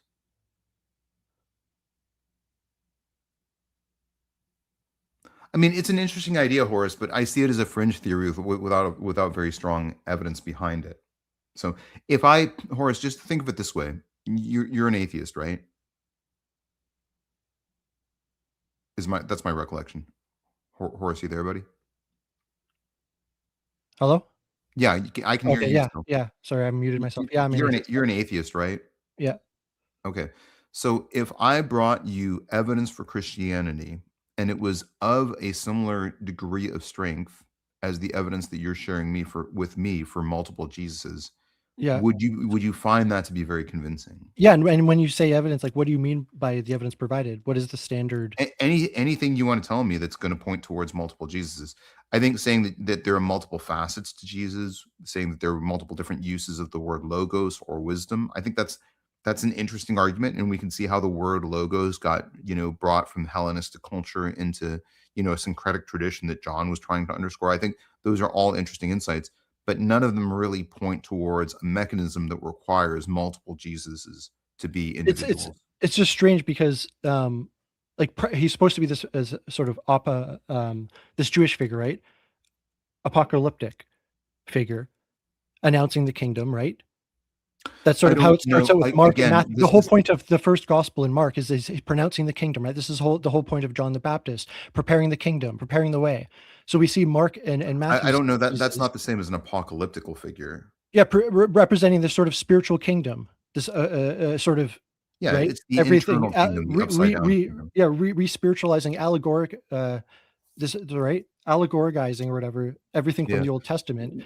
But then he appears in John as this, once again, this divine logos, which is representative of this sort of Greek philosophy school of scholarly reason and intellect, and it is I not don't the see that same as being thing a as. con I don't see that as being a conflict, right? Soren Kierkegaard took the inverted kingdom that's very Markan in tradition and turned it into existentialism, right? So there's plenty of ways to bridge that divide without saying that there were multiple different people. I think Horace, that even the whole let me mess. ask you a question, Horace. Yeah, What last name does the Talmud use to specify which Jesus they're talking about? I know there's several of them, and there's a few theories that the authors sort of took one of the ideas from No, no, one no, of. no. I'm just asking. It's a factual question. What name does they use in the Talmud? I think there's a few, isn't there? There's two. They're speaking about not only the Jesus of the New Testament as it's claimed. They're also No, no, no. speaking about They're talking different about Jesuses. no, no. That's in. Have you read the Talmud? I have read some of it, but I know in the Talmud they're speaking of the other So Jesuses as what well. are the two last? Jesus Ben Sirach, I believe. was one of the other sort of healers from the Hellenistic Okay, that's a different, influence, right? that's That a had come different around individual. And just 50 years but when they prior. talk about the first century Jesus, who are they talking about? Do you know what last name they use? They use two different last names. So the first name that the first, and we're almost out of time because I want to bring up Max after this, but the first person, and by we got Max, BBN, and Robin. So and Horace, I'd love to keep this conversation going, but we're a little short on time. So Okay, no do you problem. mind if I transition to the next person? Sure, that's fine. I'm And good. then Yeah, I got saw, lots on this. I mean, this is just like we literally opened up a couple sentences of, yeah. there's a lot. I'll say the into Talmud this. uses two last names for Jesus. One is Ben Pantera. Okay. Some people say, now this argument has sort of fallen a little bit out of favor, but some people say that the reason for the name Pantera was Yeah. because of the similarity to Parthenos. Okay. I've heard that Pantera word. Yeah, itself, yeah. I've heard it looked in that Pantera itself Parthenos. means panther, right? And Yeah. panther was Right. kind of a Roman sort of pseudonym that people would use as soldiers, right? So in other words, the thesis is that Jesus, Ben Pantera, was because his real father was this Roman soldier, right? They had a very exculpatory viewpoint of Joseph and even of Paul in the Talmud. All right, now Yeah, there's can I just get a last closing word yeah, as well no, before I drop down? yeah. Now the other last name for a Jesus that they use is Yeshua ben Stata, right? Now Stata means wayward or wanton, essentially saying that Mary had stepped out or Mary was being, having relations with a lot of people. So why don't we stop there? But take a look at those last names, look for them in the Talmud, because it does say in the Talmud that these are both the same individual. I think it's Sanhedrin 29a talks about Ben Stata is the same person as Ben Pantera. We're all talking about the same person. So the Talmud does sort of collapse down to one historical Jesus. But I'm going to go ahead and bring up the next person, and I'm happy to talk more about this, Horace. And I really enjoyed talking to you, and I hope we chat again. Hello? Oh, I think we lost. Can I just get a closing remark in as well? Sure, yeah, go ahead. So, as we know, right, in the last several hundred years, a couple thousand, there's been a lot of fringe theories as well added on to an already complicated story. Stories about the Essenes, new like Jesus was a vegan, and all these new ideas as well that we have to be careful as well, because it's hard enough as well just to have the New Testament and sort of find out who this character is. Right. And we're not talking like just in the last several decades, we have a fictional character such as Superman evolving and different authors. I see that as very similar. There's this character that is developing. This is maybe a shorter closing statement. But we have to remember this is very serious, because when it comes at the end of the day, we're talking about if you don't believe correctly, you're condemned. If you're not worshiping the right, right deity or whatever anthropomorphic deity, you have your risk of being judged. And there's a sort of dilemma of accepting the true doctrine and risking eternal separation or condemnation within the different denominations, right? A lot of Christians argue within themselves, within their own denominations about these things. So it's like follow the right path or suffer. I just don't see it. I can't feel the guilt and I can't feel the shame, and I can't until there's a coherent explanation to this character, right? It's not even close. Okay. It's not even close. There's so many different and we can keep talking about this, Horse. Okay. I hope we Thanks chat a lot, again. Tavo. I appreciate it. Good to see you. I mean that genuinely. It's been nice chatting with you. All right, let's bring up Max. Good to see you, Max. Yeah, good to see you. Congratulations, Robin. I really would like to get to you, Robin. So we've got BBN after Max, and then we'll do Robin after that, and we'll try to go. I think Max is usually pretty open to me bringing up other people, and towards the end of the stream, we try and do that. So maybe let's give Robin some time, and then we'll bring up BBN at the same time. But good to see you, Max. Yeah, good to see you. So I guess one thing I wanted was to follow up on a conversation we had. It was about eating meat, and I just wanted to clarify. So, are you vegetarian or vegan? I'm vegetarian, but I'm mostly vegan. Yeah. Mostly, yeah. Okay. Yeah. So how did you come to the conclusion that this was like an important thing for you personally? Gosh, I don't even remember. I think I was a teenager, so this is going back 3 or 4 decades. I was an environmental activist to a very strong degree in the 80s and 90s. So I was much more like cantankerous on environmentalism.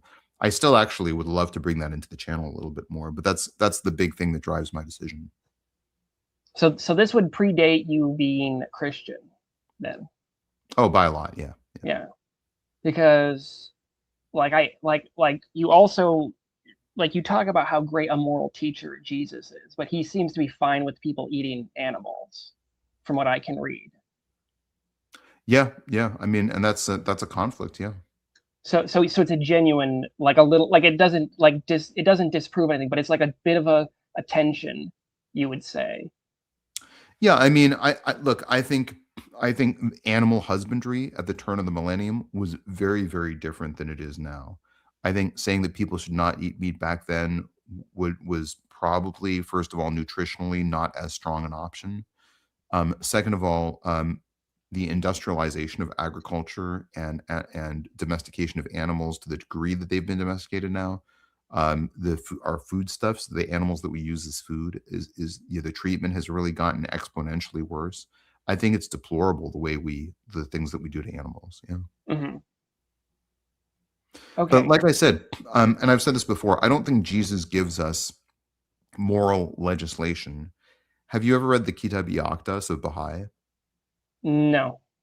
It's a pretty good book, but it's moral legislation. In other words, it's a lot of rules. If you do this, you got to do this. If you do this, you got to do this. You have to do this 5 times a day. You have to do this 3 times a day. You have to do this here. You got to do this here. You got to do this. Right? So Jesus doesn't give us moral rules so much as he gives us evaluative criteria. When it comes to rules, he's really a distiller and a simplifier, right? And the rules that he gives us are more towards, they're oriented towards kindness, mercifulness, being just towards each other. So I don't think the contextualization of the rules he gives us ends in the 1st century, right? If we are being cruel to animals, right? I think that if Jesus were here now, he would call that out. Okay. So do you think a call to love your neighbor applies to animals? I think a call to kindness applies to animals. Okay, because I mean the 2 big rules that you've mentioned this several times. There's 2 big rules: to love God and love your neighbor, right? Yeah. And so you think animal, that's a lower tier than neighbor, perhaps? I mean, I try to not be so anthropocentric about it. Uh-huh. Yeah. Okay. I mean, to me, animals have the capacity to suffer. We are exponentially potentiating animal suffering on a massive, massive population-wide, species-wide scale. I think that's that's a real tragedy. Mm-hmm. Do you think there could be a genuine dilemma for people, for cost in terms of buying protein based on plants, or do you think genuinely everyone should be able to be vegetarian? I mean, I'm a vegetarian and I'm very, very cheap. I'm very stingy, and I probably eat vegetarian food for a much cheaper diet than most other people eat meat. So I don't know that's entirely cost dependent. Okay. So what are the main sources of protein you use? Peanut butter. Right. I eat peanut butter pretty much every day. That's a good one, actually. Yeah. You know what? Maybe I could try this out. I do like peanut butter. Yeah. I'm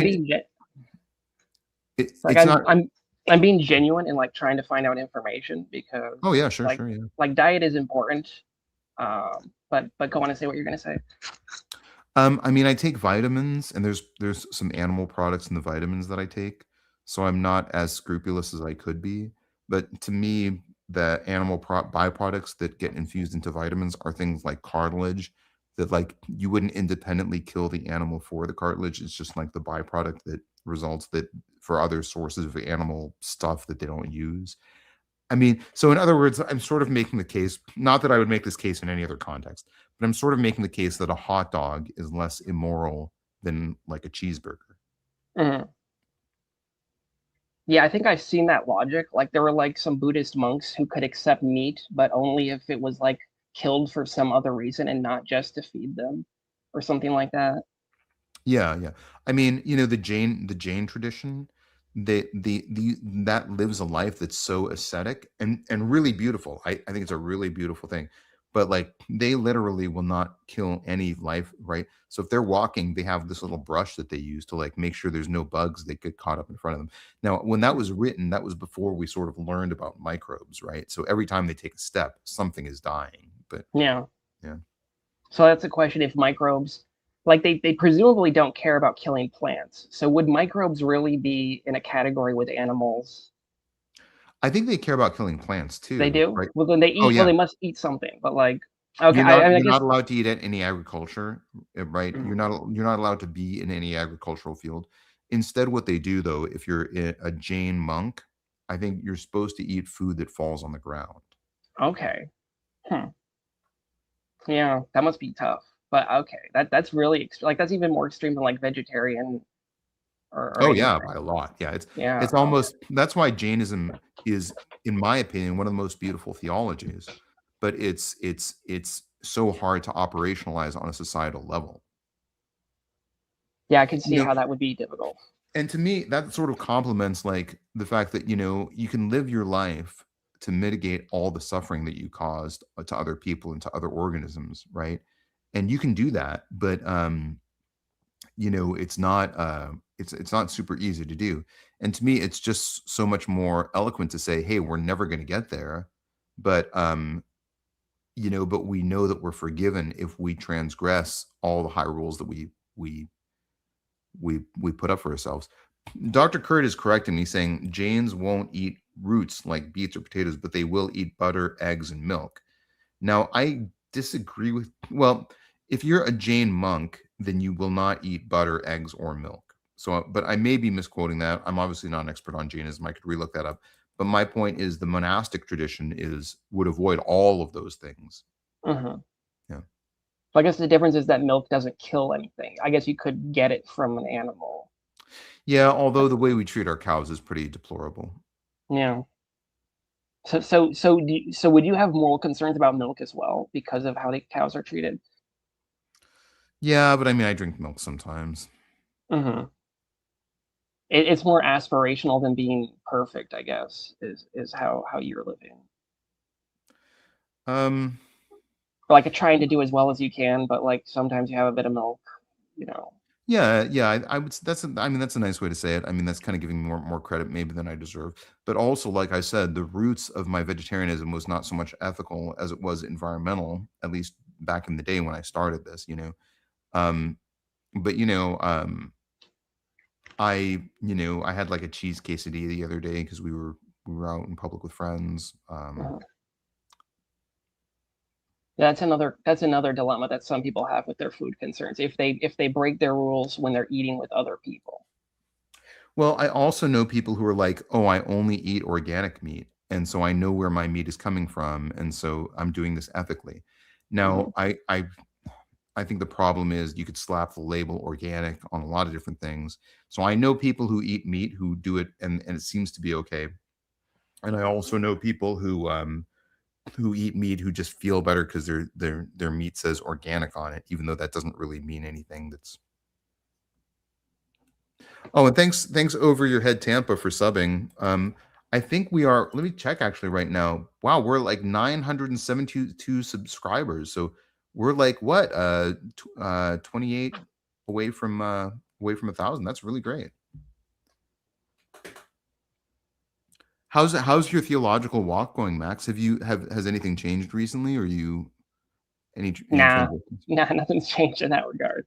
How I'm how do I'm you how do you feel about what we started out the video talking about? Not that I think, and that's a very different question than your theological journey, but I'm happy to talk about mortality if you want to talk about that too. That's kind of the Oh yeah, mortality. That one's.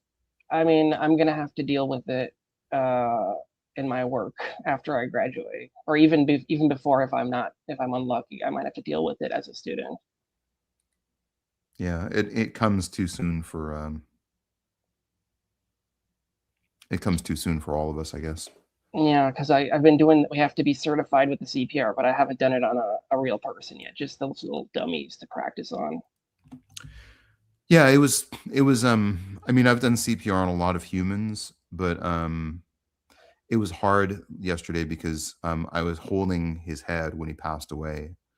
And as we were doing CPR, there was like, agonal breathing, and he phonated for the last time in my arms. That was so that was unpleasant. Yeah, that sounds rough. I was kind of surprised that you said doctors like don't really learn about like death, like the experience of like being with someone as they're dying, because in my classes as a nurse, we had like, it was about the word is slipping my mind, like end of life care. And we have to be like if we end up working in that field, we'll be around people who are like near death, and that's a possible career, to just be around people in that state. Yeah, I mean, and almost there's almost no doctors who go into palliative care, and when they do, it's a really, really like niche subfield. But I tell you, like, verily I tell unto you, Max, if I were going to die, and there's one person with me, and it's a nurse or a doctor, odds are that nurse is going to know more what to do, right? Not saying that like if I'm not saying resuscitation. There's definitely like ER doctors who would be the best at resuscitating somebody, but you know what I'm saying. Like if I'm talking about just being emotionally comforted during your final moments, I think a nurse is going to know what to do better than Yeah, a doctor would. because they definitely were teaching us stuff like that, and there's Yeah. probably more to learn as you work in the field as well. But it's like, Now, keep in mind, I'm much older than you, right? And the idea of even hospice care is a fairly new idea. I don't even think there was such a thing as hospices when, like in the 80s. I think hospices maybe came about in the mid to late 80s or early 90s. I think hospices were a fairly recent thing. So this idea that you shouldn't just fight your way to the final moments is fairly new. Now, I'm also Canadian, and there's a lot more respect for euthanasia in Canada than there is in the States. So that may be a bit of a difference. yeah, I'm aware of that too. People think that the government is like trying to kill people off, and it's like, no, it's actually really difficult to get it approved to end someone's life. Like, it's not a trivial thing. I will say that the person who passed away was, I found out during that episode that he was very loved. There were a lot of people holding hands and praying. That was a nice aspect of it. Yeah. I'm not advocating that to you as a reason to believe. I'm just saying that was a nice aspect about it. And I will say that Jackie was there with me, and holding her hand after having an experience like that was about as nice. That's about as nice as it gets. I mean, in that situation, obviously that's not the way I would rather spend a day. But like, if I was gonna go through that with anyone, there, having her there to hold my hand after I went through that, it was.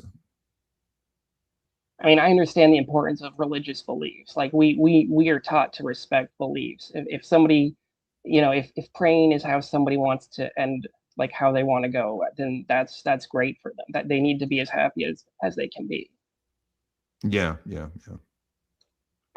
I mean, I've been on Async's channel, and I've talked about my end of life experiences a few times, but personally, like I said, there was no last minute conversion for me. I was like, I'm just going to sit here and lie here and suck it up and grit my teeth and watch some movies until I go.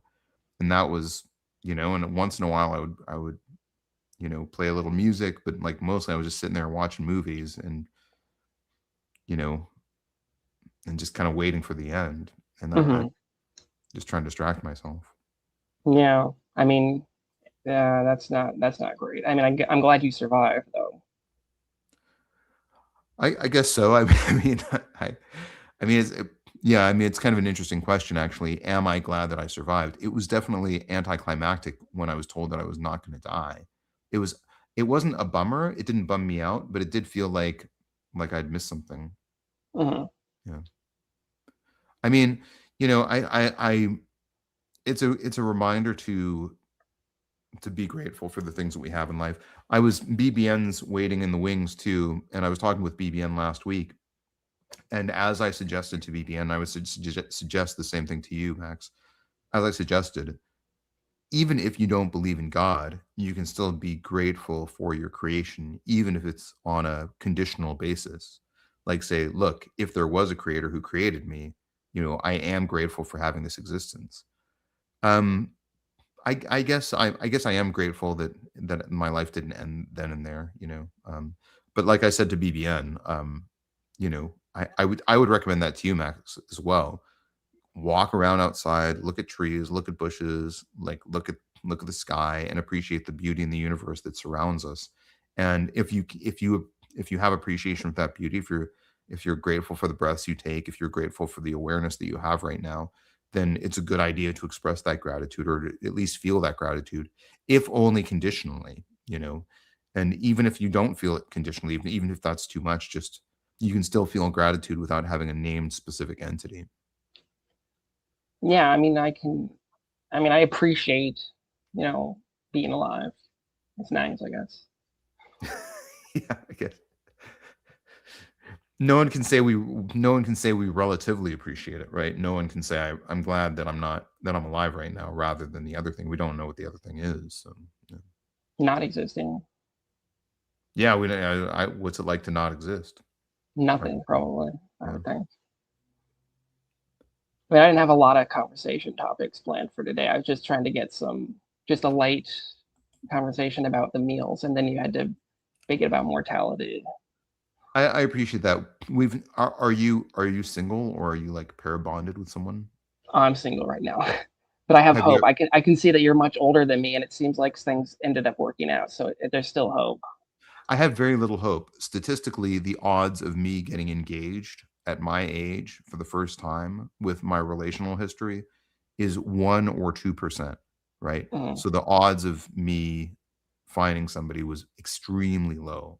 So it's much more likely that if you get to this point in life without any need for relationships, then that's just the rest of your life. So it's at least statistically very, very unusual that I would be in the position that I'm in now. Mm. Well, I think I've got good odds going into nursing. I should be around a lot of women. I guess that's true. Yeah, I mean, All right, Okay, well, we can bring other people on. let's bring up Robin and BBN, and we'll make the conversation a little bit bigger. Robin's been waiting for a little bit longer first, so let's give some questions to Robin. Oh, well, BBN was here first. I don't want to take their spot. I know they were waiting. Can you hear me? Oh, well, whoever's waiting can ask me any questions. I think BBN is honking, so that means No, it's gone now. okay. All right, okay. Yeah. Don't honk at me, BBN. You don't tell me what to do. I don't, because you're like I don't want to say the martial arts thing. I guess. Yeah. Yeah. Well, I try not to use it to my advantage. If I don't have to. Adrian has some words of encouragement for you, Max. Some nurses are freaks. Whatever. I can neither confirm nor deny that. I think it just tickled my funny bone. All right, any questions for me, BBN, Robin? Yeah, I got some stuff for you, and I'm not going to be on here too long. And I can only hear you. I don't know if anyone else is talking, but that's fine because I just want to go straight to you anyway. Can you hear me? Yeah, I can hear you just fine, BBN. Okay, cool. Good to see you. Cool. Good to see you, brother. Sorry you went through all the stuff you went through. I've been listening to you I'm yesterday. more sorry to the family. Yeah, I'm more sorry to the family, obviously, but thank you. Yeah, right. It's like, but so I got two things. The first thing I don't even necessarily want to talk about too long, or even at all, really. I just a random thought, and I feel like I'm the only one who gets it when I say it, and I'm just trying to see if if anyone else can feel me on this, As I was thinking about like any invention or any type of technology or medicine, anything we have today, right? Like it's like it could have existed at any point in time. It just wasn't invented, or it didn't hit a point, because it's not like a meteor came down and we discovered some type of precious metal and that's how we were able to build cell phones and certain, everything that exists could have existed at any point in time.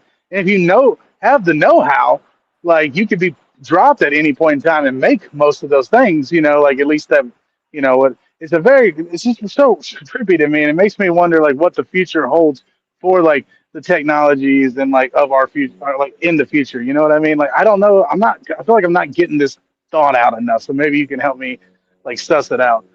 Yeah, I don't know. I mean, there is sort of this way that we can look at ourselves and look at our futures and say that there is a future for humanity and a future for scientific achievement and technological advancement that is essentially endless, that we will keep advancing, we'll keep achieving. I don't know that that's true anymore. I used to sort of think that when I was younger. Now I sort of have a different perspective. There are many scientists who seem to be converging marginally and incrementally on the idea that there is an event horizon for scientific achievement. In other words, the more we achieve, the more we do technologically, the less there is marginally, incrementally ahead of us, right? Another way of saying that is just to provide a couple of illustrated cases in point. Here's one. We can probe early moments of the universe by building super colliders and smashing particles into each other. And by doing that, we're sort of simulating the circumstances of the early universe.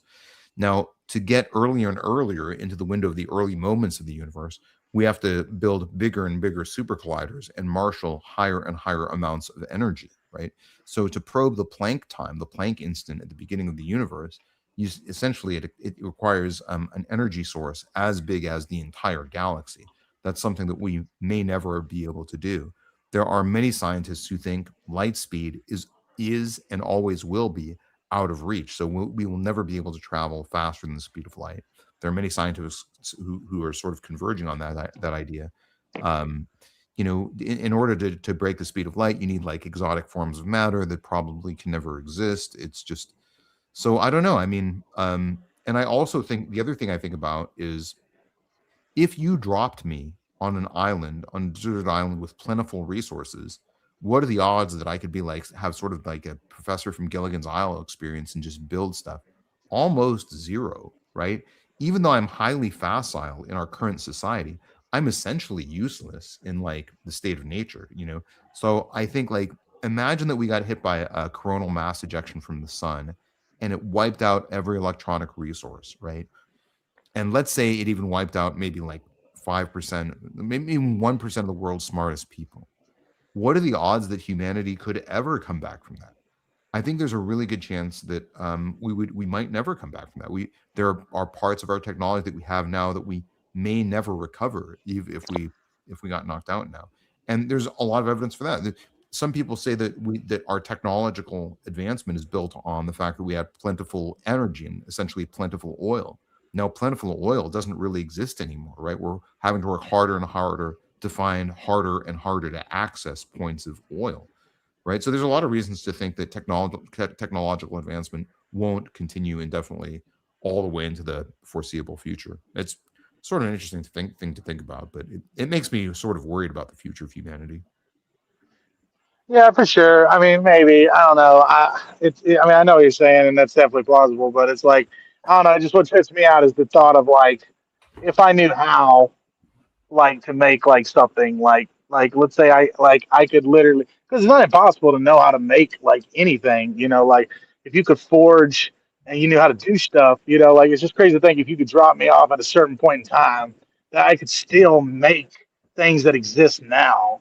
I don't know. It's just a trippy thought because it's not like I said, it'd be one thing if we discovered something, like something happened, like I don't know, meteor, anything that would make sense that like we discovered something new that wasn't here, and that's how we had to wait for it to happen. But no, it was just it's just time and effort, and then eventually you just leads to more and more things, and it's just a trippy thought. But I'll say one more thing, and then I'll get out of here. You were talking about like mortality and stuff, and I find that very interesting. And like even on my my AI, and I have a one about death, and a little thing where I talk to AI about it. And but I'll tell you, for me as a person, like I'm kind of accepting of death because I know it's like inevitable, and like there's nothing you can do. But it is a freaky thing. I have several nights a week, if not most of the nights a week, I'll have a time where I'll kind of wake up in a small panic, like, oh, like thinking about death. Like, there's a trippy thing, you know what I mean? And, and I think it's more about just I think it's just for me, it's just entitlement. Fearing death and it's like because everything dies. Why am I any different? You know what I mean? Like so to me, it's just more of a lack of better terms, just kind of being a baby about it. You know what I mean? Like I mean, not to say just because you want to live means you're a baby, but like you got to accept like everything dies. You're no different. Just move on. But and that's one of the reasons why like I lean towards like atheism and stuff is like because I know that there was nothing before I existed. I don't have any memories. I don't have anything. Like I assume non-existence is non-existence. Before I existed and after I die, I assume would be the same. Yeah, I mean, I don't know if that strikes me as a compelling argument for atheism, but I'll just give you some reflections and some things. Do you know what memento mori means? Does that mean anything to you? That phrase, memento mori? No, it sounds like memento. Like it's like something you could save. I don't know if that has anything to do with it, but it's fine. Yeah, like memento mori just means remember that you will die. It's an artistic trend. It got big in I think the 15th or 16th century. It's an interesting idea that basically just contends that you know you should remember that we are mortal. You should remember that this life is fleeting, that's precious.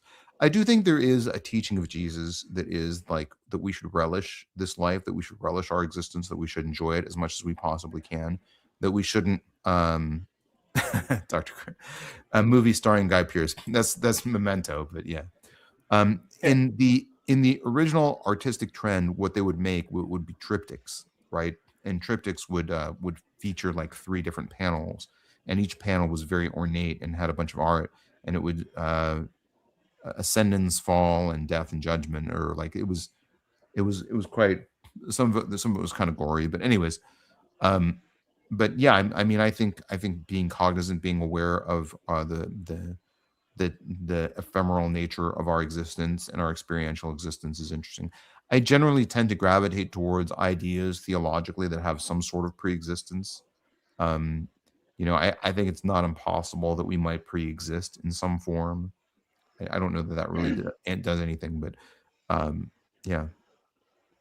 Yeah, no, and just to be clear, I wasn't necessarily saying like the existence thing before and after was like a reason necessarily to be an atheist. Like I'm just saying like it is one of the things like in my atheism like I think about like non-existence. Like I think non-existence is just non-existence. I think it's the same as it was before I was born. That's all. Yeah. Thanks, Andrew Martin, for clarifying the remember you must die is the meaning of the phrase. Yeah. But yeah, man, I could go on a little bit more, but I'm gonna call it there and let you get to finishing up everything. Okay, maybe one final thought for you, BBN. You're pair bonded with someone. You have a girlfriend, right? Yeah. Are you any suggestions like relational tips? I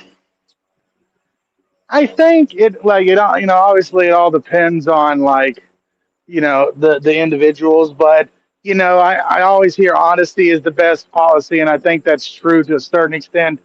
I think I don't know. I think like I don't know, because this is what I could tell you. Like personally, like I've been dating my whole life. Since I was about 14. I started going on dates and like going out with girls, having girlfriends, and like one thing I noticed that I like there. How they say it's not you, it's me. It's definitely me, is what I'll say. It's like because like I'm not hard to deal with, but like I care so much about intent, and I just noticed a lot of people don't. So like when I say something to someone and like they're like, well, that hurt my feelings, I was like, well, I wasn't intending on doing that. Like I think that's more important than like what was said or what you know what I mean? Like so that doesn't make for a good relationship sometimes. So that's where I personally struggle. But at the end of the day, I think it's just like learning like to be fully honest with everything, but learning when to like not do a thing, and like I don't know. It's a rough battle. I can't give any perfect advice. And all I could say is that like, is that if she understands you and you understand each other, and like you make each other happy, then I don't see any reason of like breaking away from it, Yeah. I mean, the degree to which I would predict my happiness in a relationship based on the relationships I've been in, like even putting her 2 standard deviations above the happiness that I've had in every previous relationship is a pretty bleak outcome, you know. So the fact that she's really transgressed that set of expectations that I would have. That's like the least romantic thing I've ever said about her. And I promise if I ever talk to her and give her these compliments, I'll use better words. But Yeah. Hotep, by the way, you were saying that you wanted to come up and debate me. You're welcome to hop up. We're still chatting, but if you want to come up, there's still time. So I'm glad you all are here. Question for the group. One last question. Do you guys? I would love to do like a topic on like a chat on relational advice and kind of focus on that. But I kind of like letting people ask their own questions. So I'd love to know what you all think about if it's good to have a conversation starter or a specific question that we nucleate over. I'd also love to do an open panel on whether Islam is a violent religion or not. I think that would be an interesting conversation, and I think it could be something that we all gain a deeper understanding of each other from. So I'm open to that. I just curious to know what you all on the panel think. If you like the idea of having questions or you keep it just free form, ask me anything. I'm good with whatever you do. Like if you might pick a topic that I don't care much about, I just want to ask a question. But like, I think it, sometimes there are topics that need to be discussed that don't get discussed. Good. Well, I'm glad. I'm always happy when you hop up, Robin. I'm fond of the questions that you ask. I probably like I would say that like I'm not much on. I've been divorced twice. I'm 58 years old. I'm single, so you probably don't want any relationship advice from me. So I don't know. Maybe you're the best person to give relationship advice then. Yeah, maybe. No, not actually. Since like none of my relationships have ever lasted very long. Well, you learn what doesn't work. Yes, I know what doesn't work. That's exactly right. I can always be used as a bad example. No, I gotta go. I'll talk to you a bit. no, I'm not going to let you be so self-deprecating, Robin, because I know I'm you to just be. kidding. And this goes for you too, BB, and it goes for you too, Max. Like I know at least enough about all three of you to know that each and every one of you would be a very, very good partner to somebody, and I mean that very sincerely. So, Robin, I hope you don't like. You don't have to praise me, and like I'm way older than Max, so like I'm 58, so I'm very happy with where I am. I'm not complaining a bit. Yeah, I appreciate it, Tavo. I look forward to hearing more about yours. I gotta go. Okay, good to see you, BBN. Nice to see you. All right. Take it easy, man. Yeah, bye, BN. Yeah, congratulations, Tavo, on that. Though I'm happy for you. Well, feel free to hold my feet to the fire, Robin. Like, if you got some questions that are burning, like, let's do No, them. I don't. And like, since we've sure? I'm just got a few things. I was going to make some comments about some stuff you said. I'd love that. Yeah, I'll I'd love save that. my topic actually for another thing. Are you sure? No, yeah, I'm fine because I'd rather just say a few other things. First of all, like I said, I'm happy for you. That's great. I'm always glad for people to find, and I think sometimes finding someone later in life actually is sometimes you don't go through the struggles of growing up, like trying to grow up, like sometimes you're a little more mature at certain levels than you were at the beginning when you start dating young. So that's something. So you're more secure about what you want and everything. And that that's what. But I'm fine with being alone. I have a lot of friends, so I don't have. It's not like I don't have relationships. I just don't have someone around constantly. But I'm sorry about what yesterday about your friend or whatever. I didn't hear who you said it was, but it wasn't anyone that I know. I was just like a doctor on the scene, so we were doing CPR for about an hour. And it is hard, but it is hard. And like death is a very like I don't think anybody's being a baby for fearing death. I mean, like I think that we all know it's coming, but we don't. Like when the older we get, the closer we get to it. Maybe, I mean, we could go at any time, but like the older you get and the closer you get to it, you know that even on the best days, your years are numbered. Yeah. So like, I just, I don't really have a fear of death. I have maybe a fear of dying, what dying's going to be like, because I've seen a lot of people go through a lot of pain and suffering while they're dying. But I don't look forward. I mean, like, it's hard to imagine. I heard somebody say one time, it's hard to imagine a universe without yourself in it. Yeah. I mean, like, but I think that if I wouldn't want to live forever either, because if everybody else died that I loved, I would eventually get, you would just have to go through all that. So there would eventually come out to where there was nobody that was around that you still love. So like, it's just, it is hard maybe you get used to. I don't really have a fear of it though. I just push it back to the back of my head, or I just don't worry about it. I do not want to suffer long though while I die. I used to see that my grandmother suffered a lot, and I was a believer back then. And the way I justified that was that she was going to heaven, and that God required her to suffer here on earth to pay for whatever sin she had before she left. And that was the way and now I kind of think about that, and I think it kind of makes me kind of like mad at myself for thinking that way. But well, for what it's worth, I really think that I've been around death more than I've known people who have died. But I do see two reactions to it.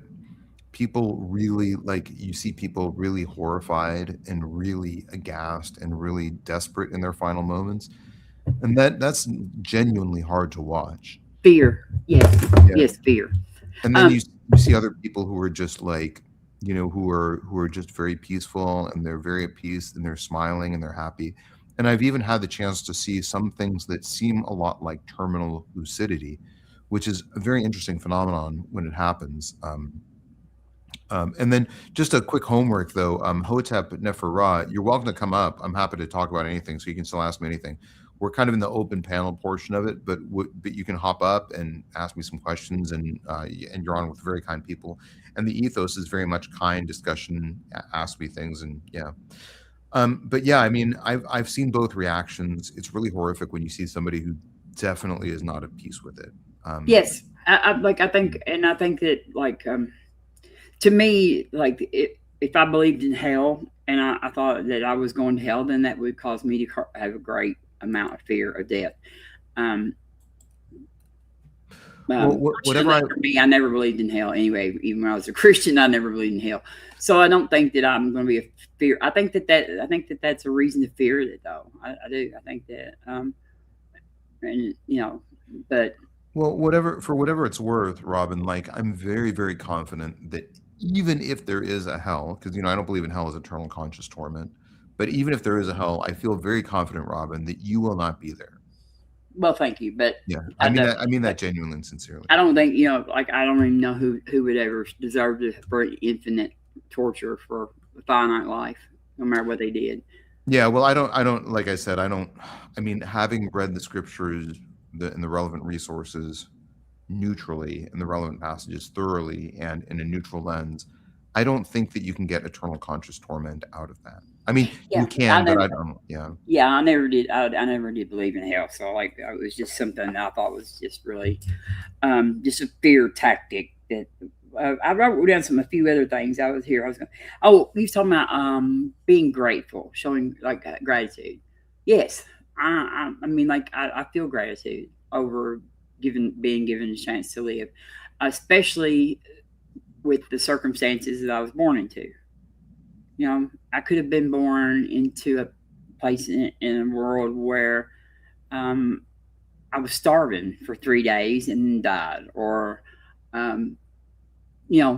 which makes it all the more, like, important, I think, for us to try to make sure that less people live those short, painful lives.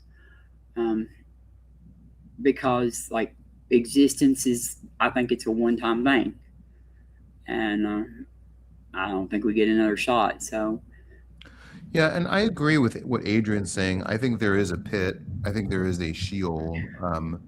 I don't know that I believe that it's like, I don't think it's eternal pain. I think the eternal part of it is the eternal darkness, which I believe in, of non-existence, essentially.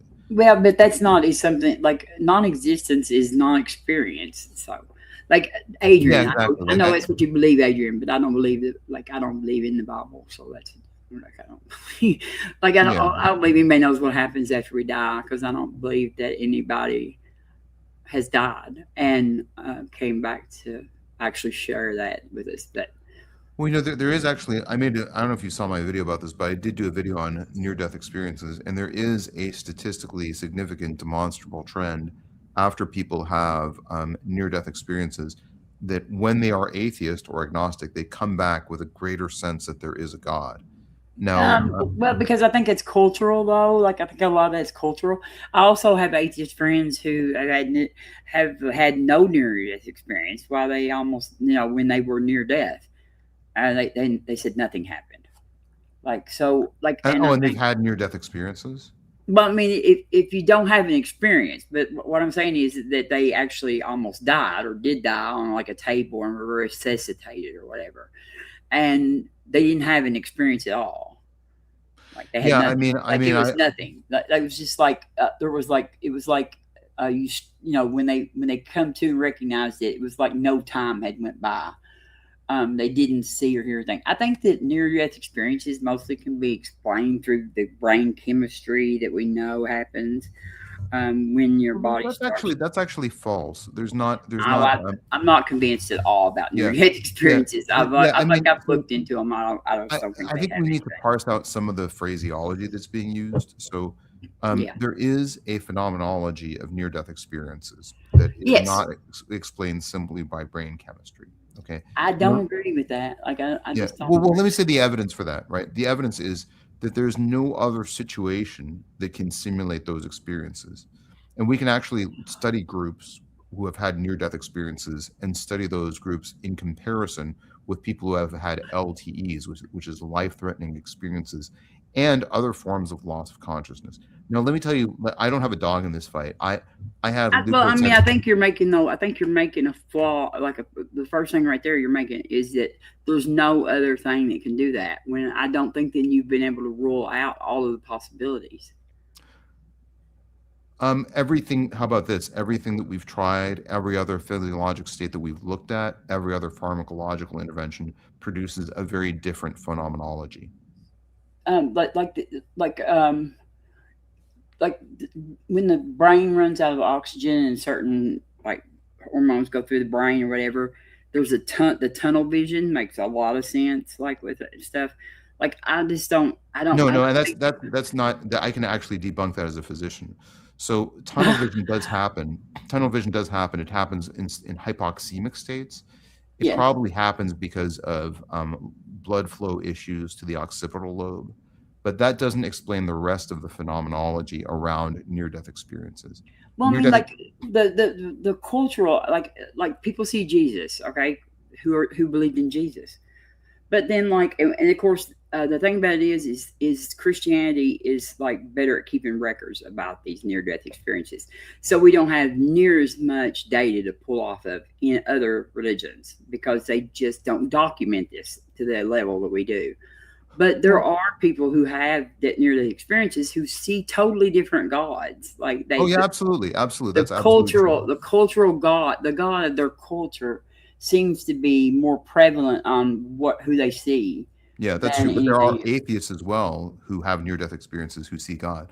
But the point that I was going to make is that I actually had when I was, I had my experience. My experience was leukemic encephalitis and leukocytoclastic vasculitis. Mm-hmm. Now, encephalitis, it was just say that because it was very severe, but encephalitis is actually a really, really good model for near-death experiences. And I myself did not have a near-death experience, even though I had encephalitis to the point that my brain was essentially not functioning really. Leukemic encephalitis is like infiltration of the meninges of the brain, the pia mater, the very central meninges of the brain. Yes. With leukemia cells, so it's a very morbid condition. I was lucky that I recovered from it, but it was a terrible feeling. But it definitely was not like what I would call a near-death experience, and I didn't have any of the phenomenology. But we have looked at people who have tunnel vision, who have hypoxemia, airplane pilots when they, when we put them in like various hemodynamic states that like favor blood flow to the back of the brain and like could cause that sort of temporary edema. We've looked at transient hypertensive states that alter the hemodynamics of the occipital lobe of the brain. All those things have been compared to near-death experiences, and they all have different phenomenologies. We've even looked at things like DMT, mushrooms, a lot of different pharmacological interventions.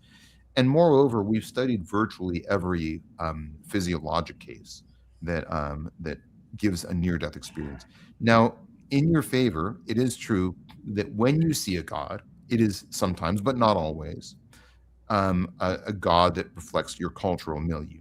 However, it's also true that people who are religious, who are theological, who have near-death experiences will see God and then actually come back from those near-death experiences being less religious. So in I other don't words, know. I've not seen. I would have to. oh no, that's in the literature. So well, I mean, I've looked at a lot of literature, so I haven't. But I don't think that. First of all, I don't think that. Like, I don't think anybody died because they were near. Just because they were near death, I don't believe they died.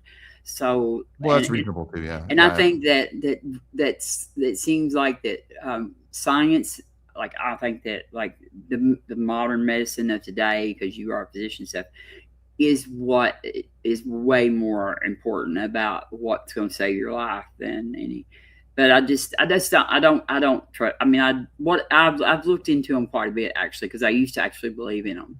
So I've done a lot of it, and I don't see, I don't see the actual evidence that they are. I mean, I believe that people have the experience. I'm not saying that.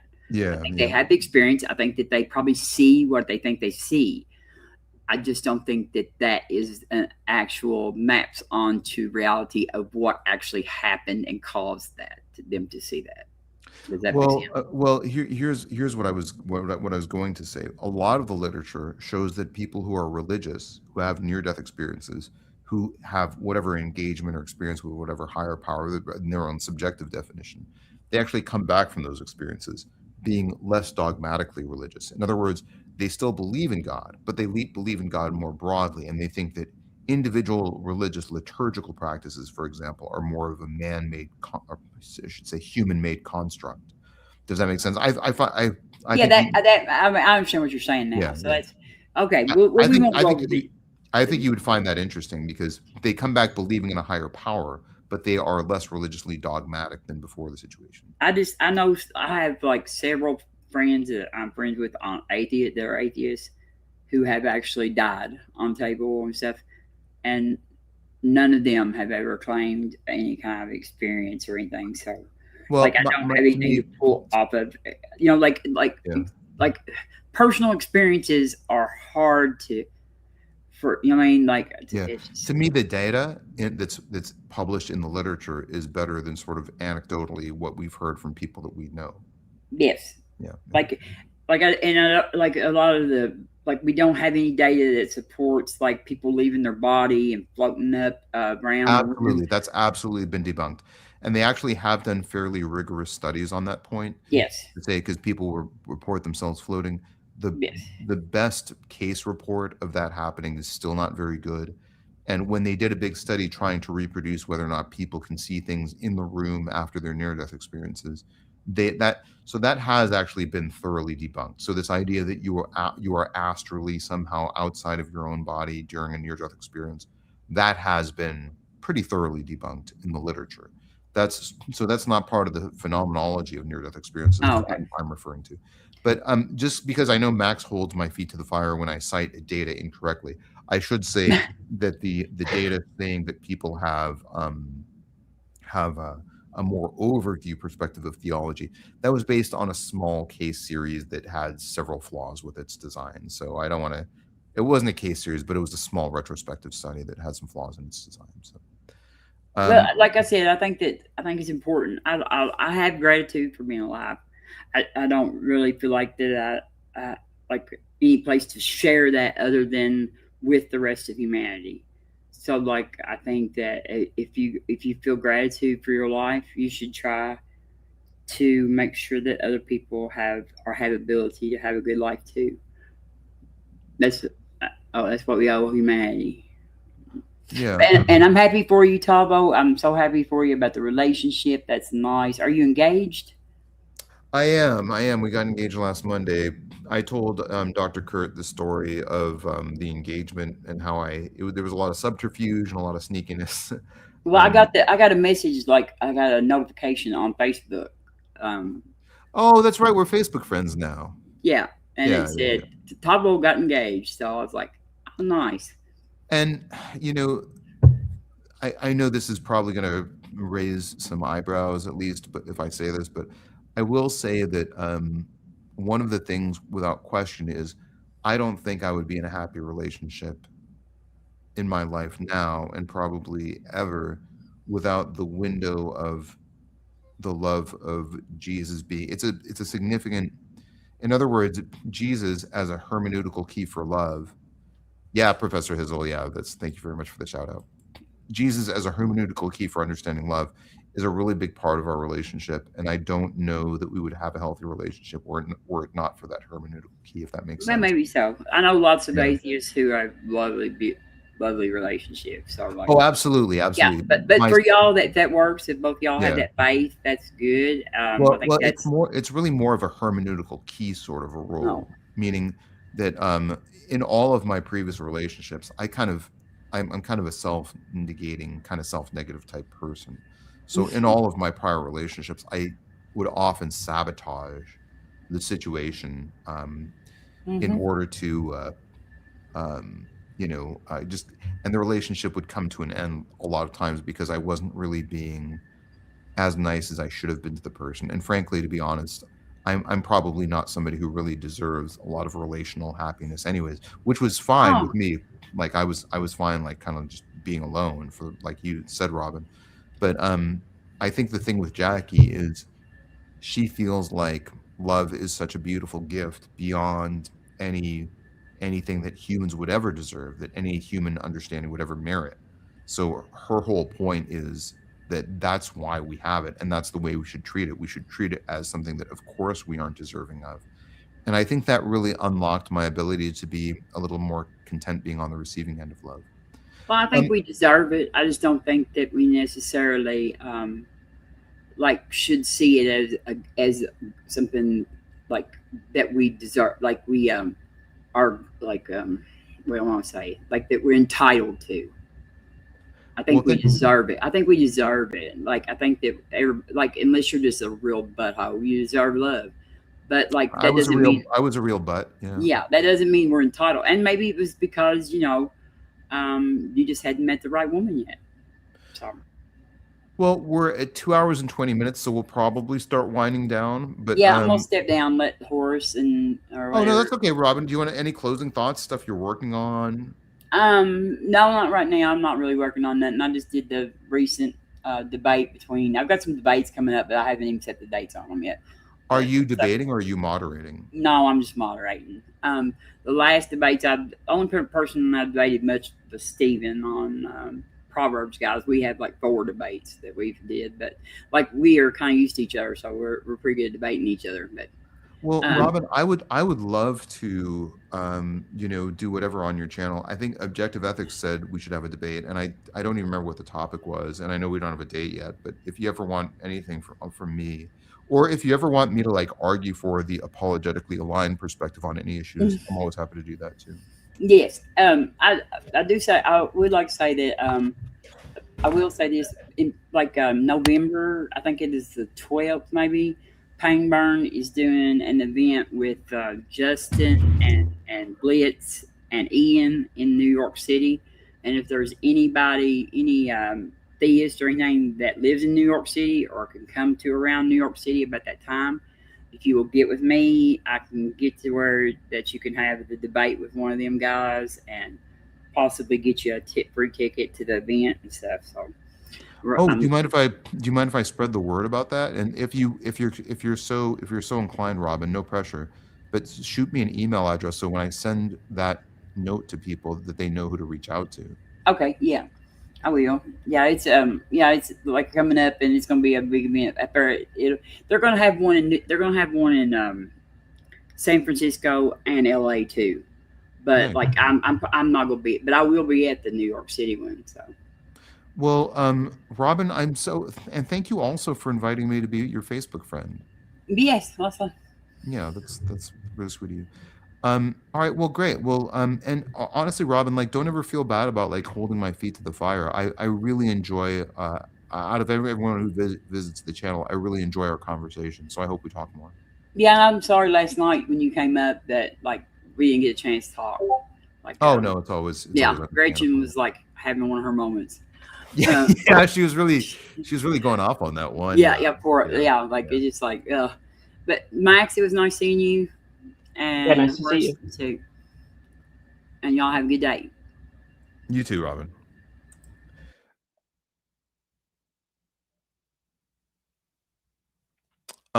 Horus, any closing thoughts or anything you want to talk about that we didn't hit the first time? Yeah, I'd love to continue with this topic. Like, we can stay on this one Let's in do a a later couple date more as minutes well. of that, and then we'll wind it down soon after that. I think because we're you at like this topic? 2.5 hours now. So you are open to this topic then? Yeah, we can do we can do a couple more hours. Yeah. Have you struggled at all with this part of history and sort of understanding what really happened? I used to believe in a mythical Jesus, right? So when I first read the New Testament, I read it from the perspective of it being a folk tale about a folk hero. So in that genre, I came to be fond of the writing style and of the teachings, right? And then gradually over time, I became less confident in the mythicist perspective. And I now pretty firmly believe in what is the nearly unanimous historical consensus of academic historians that there was a real historical Jesus. And is that the one in the New Testament then, or you sort of just referring to maybe there's one outside of the book and the one in the New Testament is exaggerated, or it might be when you different say, character? is it the one in the New Testament? I think that is the historical Jesus. That does not necessarily mean that everything in the New Testament is historical. Some people call that the hybrid hypothesis, that, that there's some things that are in the New Testament that are theological embellishments, but there was a real person. That's kind of the hybrid hypothesis. I kind of consider that just the historicist perspective. But I was unable to find anyone who is a current faculty member of any university who believes in the mythicist argument. Moreover, it doesn't really show up anywhere in the academic literature. I find some of the things that are discussed are not discussed anywhere else with that movement. Like even some of the inconsistencies between like Matthew and Mark.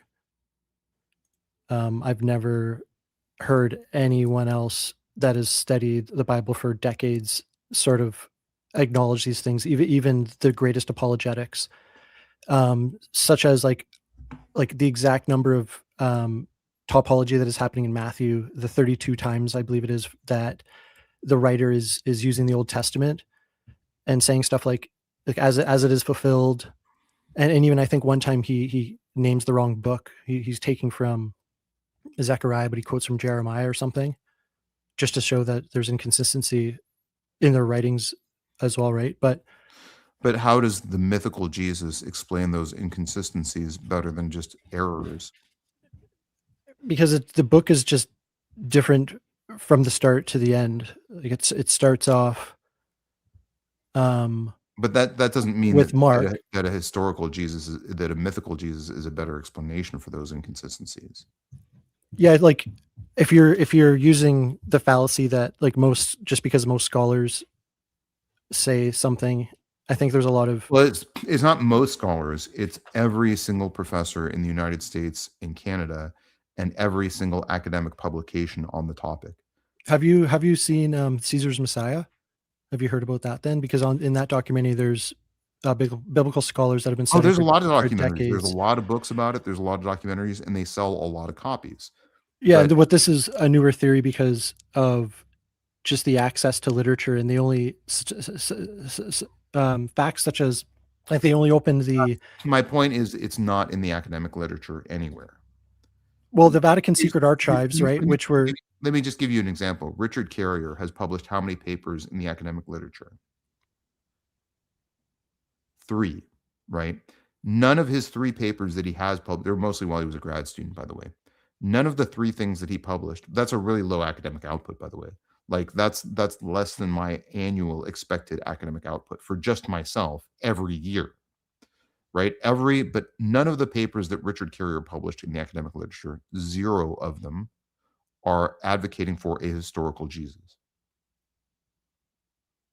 Have you noticed any inconsistencies between Matthew and Mark, which is pretty important because these are the main, according to most scholars, as we could say, these are the first books that were portraying this character.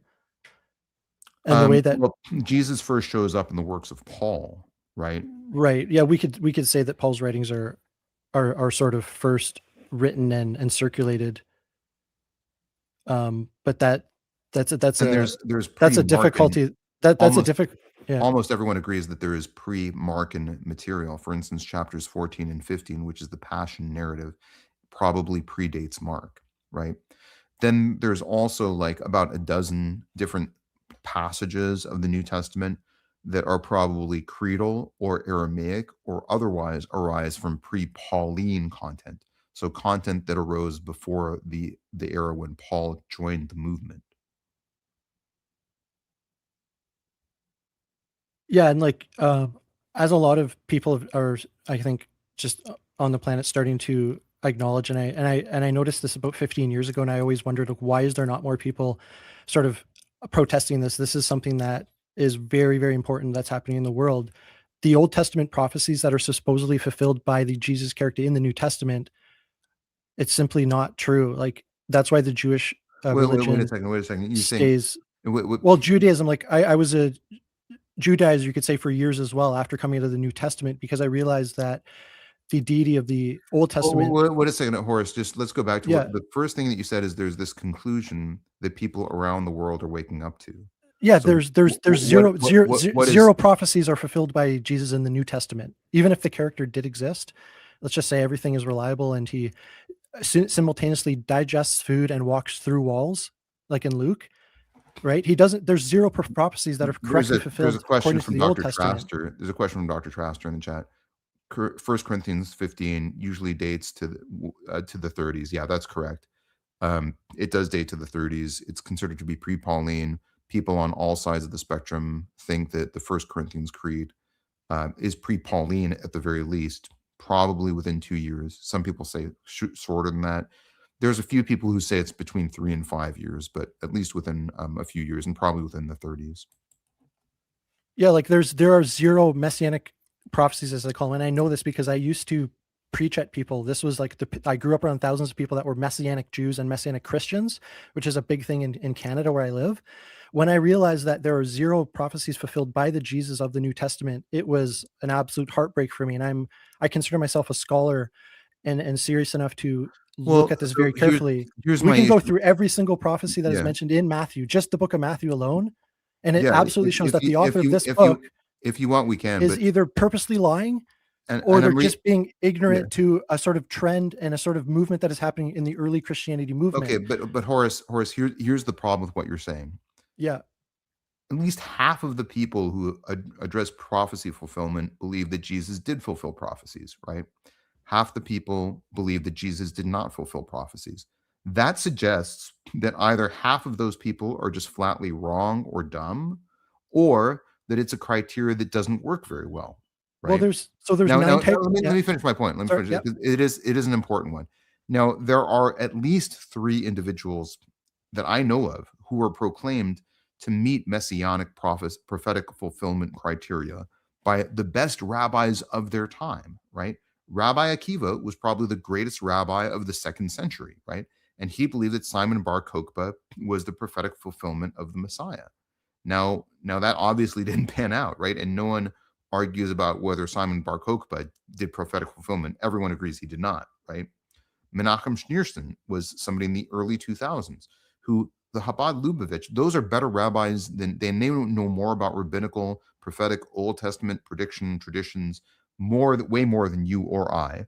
And they believed firmly that Menachem Schneerson was the Messiah. Even after he died, they believed this guy was the Messiah.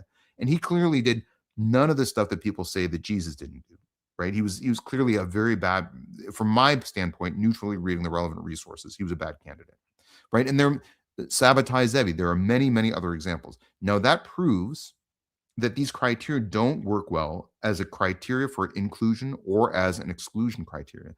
Now, if you want to mention a specific criterion, I'm happy to look at that prophetic criterion and talk about it with you.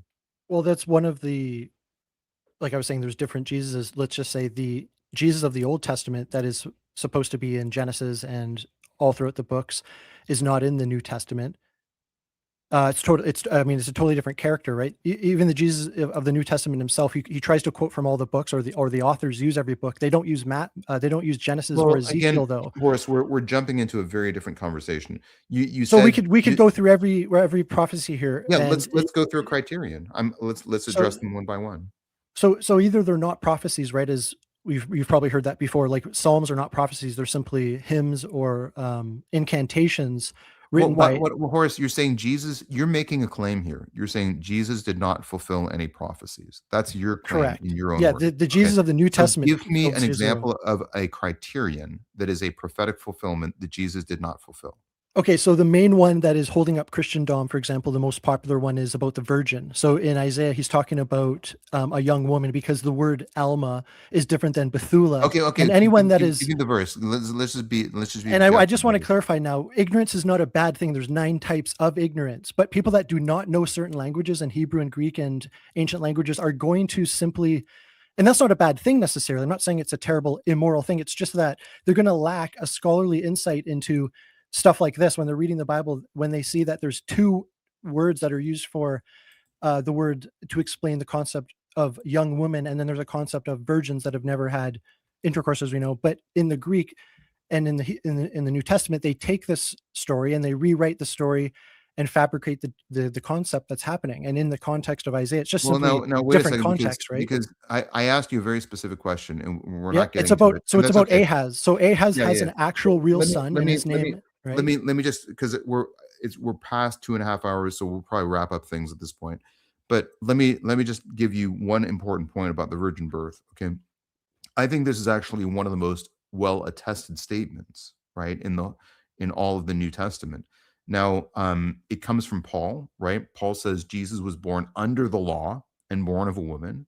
Okay. It comes from John, right? There's discussion between the Jesus and the Pharisaical rabbis, right? And they say, we are not the illegitimate children, you are, sort of implicitly bringing this up. It's in Matthew, right? So it's in multiple independent streams. But here's the thing: even if I take that hypothetical, wait a second, let me finish. Okay. It also shows up in the Toledot Yeshu, okay? And I've read 8 different linguistic versions of the Toledot Yeshu. Now there's hundreds of recensions, but almost all of them have at some point the virgin birth that they bring up, right? Now, it's also in the Talmudic materials, right? We talked earlier about Yeshua ben Pantera, Yeshua ben Stata. Those are all traditions that underscore that there was something unusual about the birth of Jesus that happened. Okay, but here's the problem: in the concoction of this new religion, in the what's happening in the Alexandrian schools, going back to the Jews, and then to the church fathers, they're using the Septuagint. So they're understanding, right? Matthew's source is the Septuagint. They're not using the Hebrew scriptures. They're misunderstanding this difference between Alma and Parthenos, which is a dead giveaway that these authors are either misunderstanding what Isaiah is talking about in his context, because he's talking about that he'll have a son named Emmanuel in his day, 800 years prior. Yeah, right? but there's 2 problems with what you're saying, Horace. Problem number 1 is that linguistic differentiation is hotly debated. Right? So it's not a black and white issue. Okay. Now, the reason why it's hotly debated is because there are a lot of euphemisms that get used in the relevant scriptural passages. Okay. That's the first reason. The second reason is the main crux of the School of Alexandria was what? That these stories are what? Allegorical. That was the main thing about the whole Alexandrian school. But it isn't allegorical, because there was a real kingdom of Persians and Babylonians, and King Ahaz was potentially a real character in history. okay, during this era, and there's a real guy sort of No, writing no, I an oracle. understand. I understand that there's some insights that So he's there's some talking about the stories. ongoing siege of Jerusalem and the Syrians, and you No, get into no. real context, and it's not the same context as But that doesn't have the anything to do with underlying what we were matter. just talking about. Well, it's just it's not the same story. It's Yeah. not like And Matthew's Dr. Traster referring points to a out, source, and we've right? got a video coming out about this, but Dr. Traster points out that there's very good evidence that there was a first gospel, which was the Hebrew Matthew, and the Hebrew Old, and which is, and he used the Hebrew Old Testament. Now we're at 2 hours and 40 minutes. Now I know Eastern Thomas just hopped up, so I'm sorry that we're kind of wrapping We up can right go away through all back the here. prophecies. That's as well okay, that no Matthew has worries. used. I'm every okay going through them one by one. Yeah, we could do that next time. that can be an add-on to sort of the different characters, because that's an actual character that people like. Even Well, there's a again, whole that religion doesn't of need Judaism for- that rejects this. Well, sort let's of, let's they've sort always of for switch- 1500 yeah. years they've rejected this New No, Testament character, right? We're gonna switch gears though and kind of move into like sort of closing statements. So, Okay. but again, try to be brief, and let's start up with Max. Well, Tavo, I appreciated when you were talking to Robin that you were careful about how much you were claiming from the sources. Well, That's why I hang around here, just to keep you. I know if I left this group, you might have said something. I would have been wildly inaccurate, Max, and that really Yeah. disappoints me that I can't do that while you're here. But it's okay. Yeah. Yeah. Okay. No, I do appreciate. No, I'm always gonna remember that one time. I think we've had some interesting discoveries because we keep going back to the citations and resources. Yeah, if I had nothing better to do, I'd check every citation you ever made, but I can't quite keep up with that. Yeah. But anything you're working on or anything you want to talk about? No, really. How's the webcomic going? I have not. I've pretty much I just lost the plot of what I was doing with that comic. It's been too long since I worked on it. Oh, that's too bad. I have ideas for another story I might work on, but it's in the working on some characters and stuff. But I would let you know if I ever get anything to show on a new story.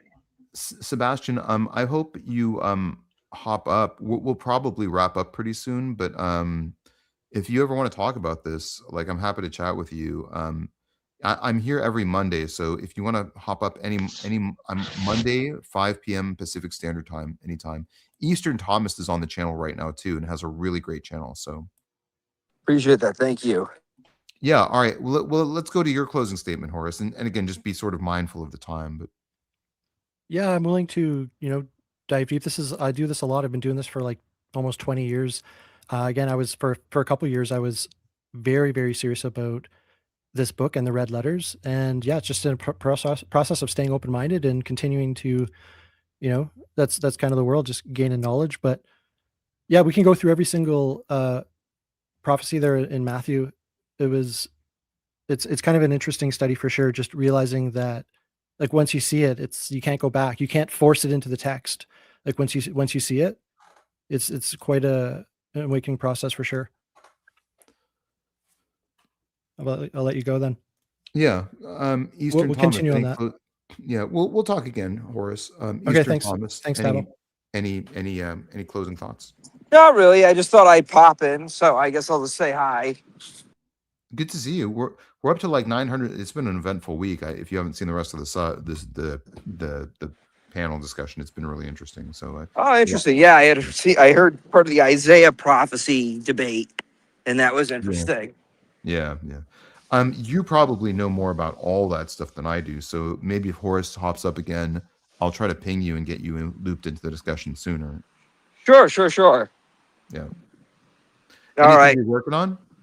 Anything that I'm working on? Well, I'm just continuing to do my Aquinas classrooms every Friday.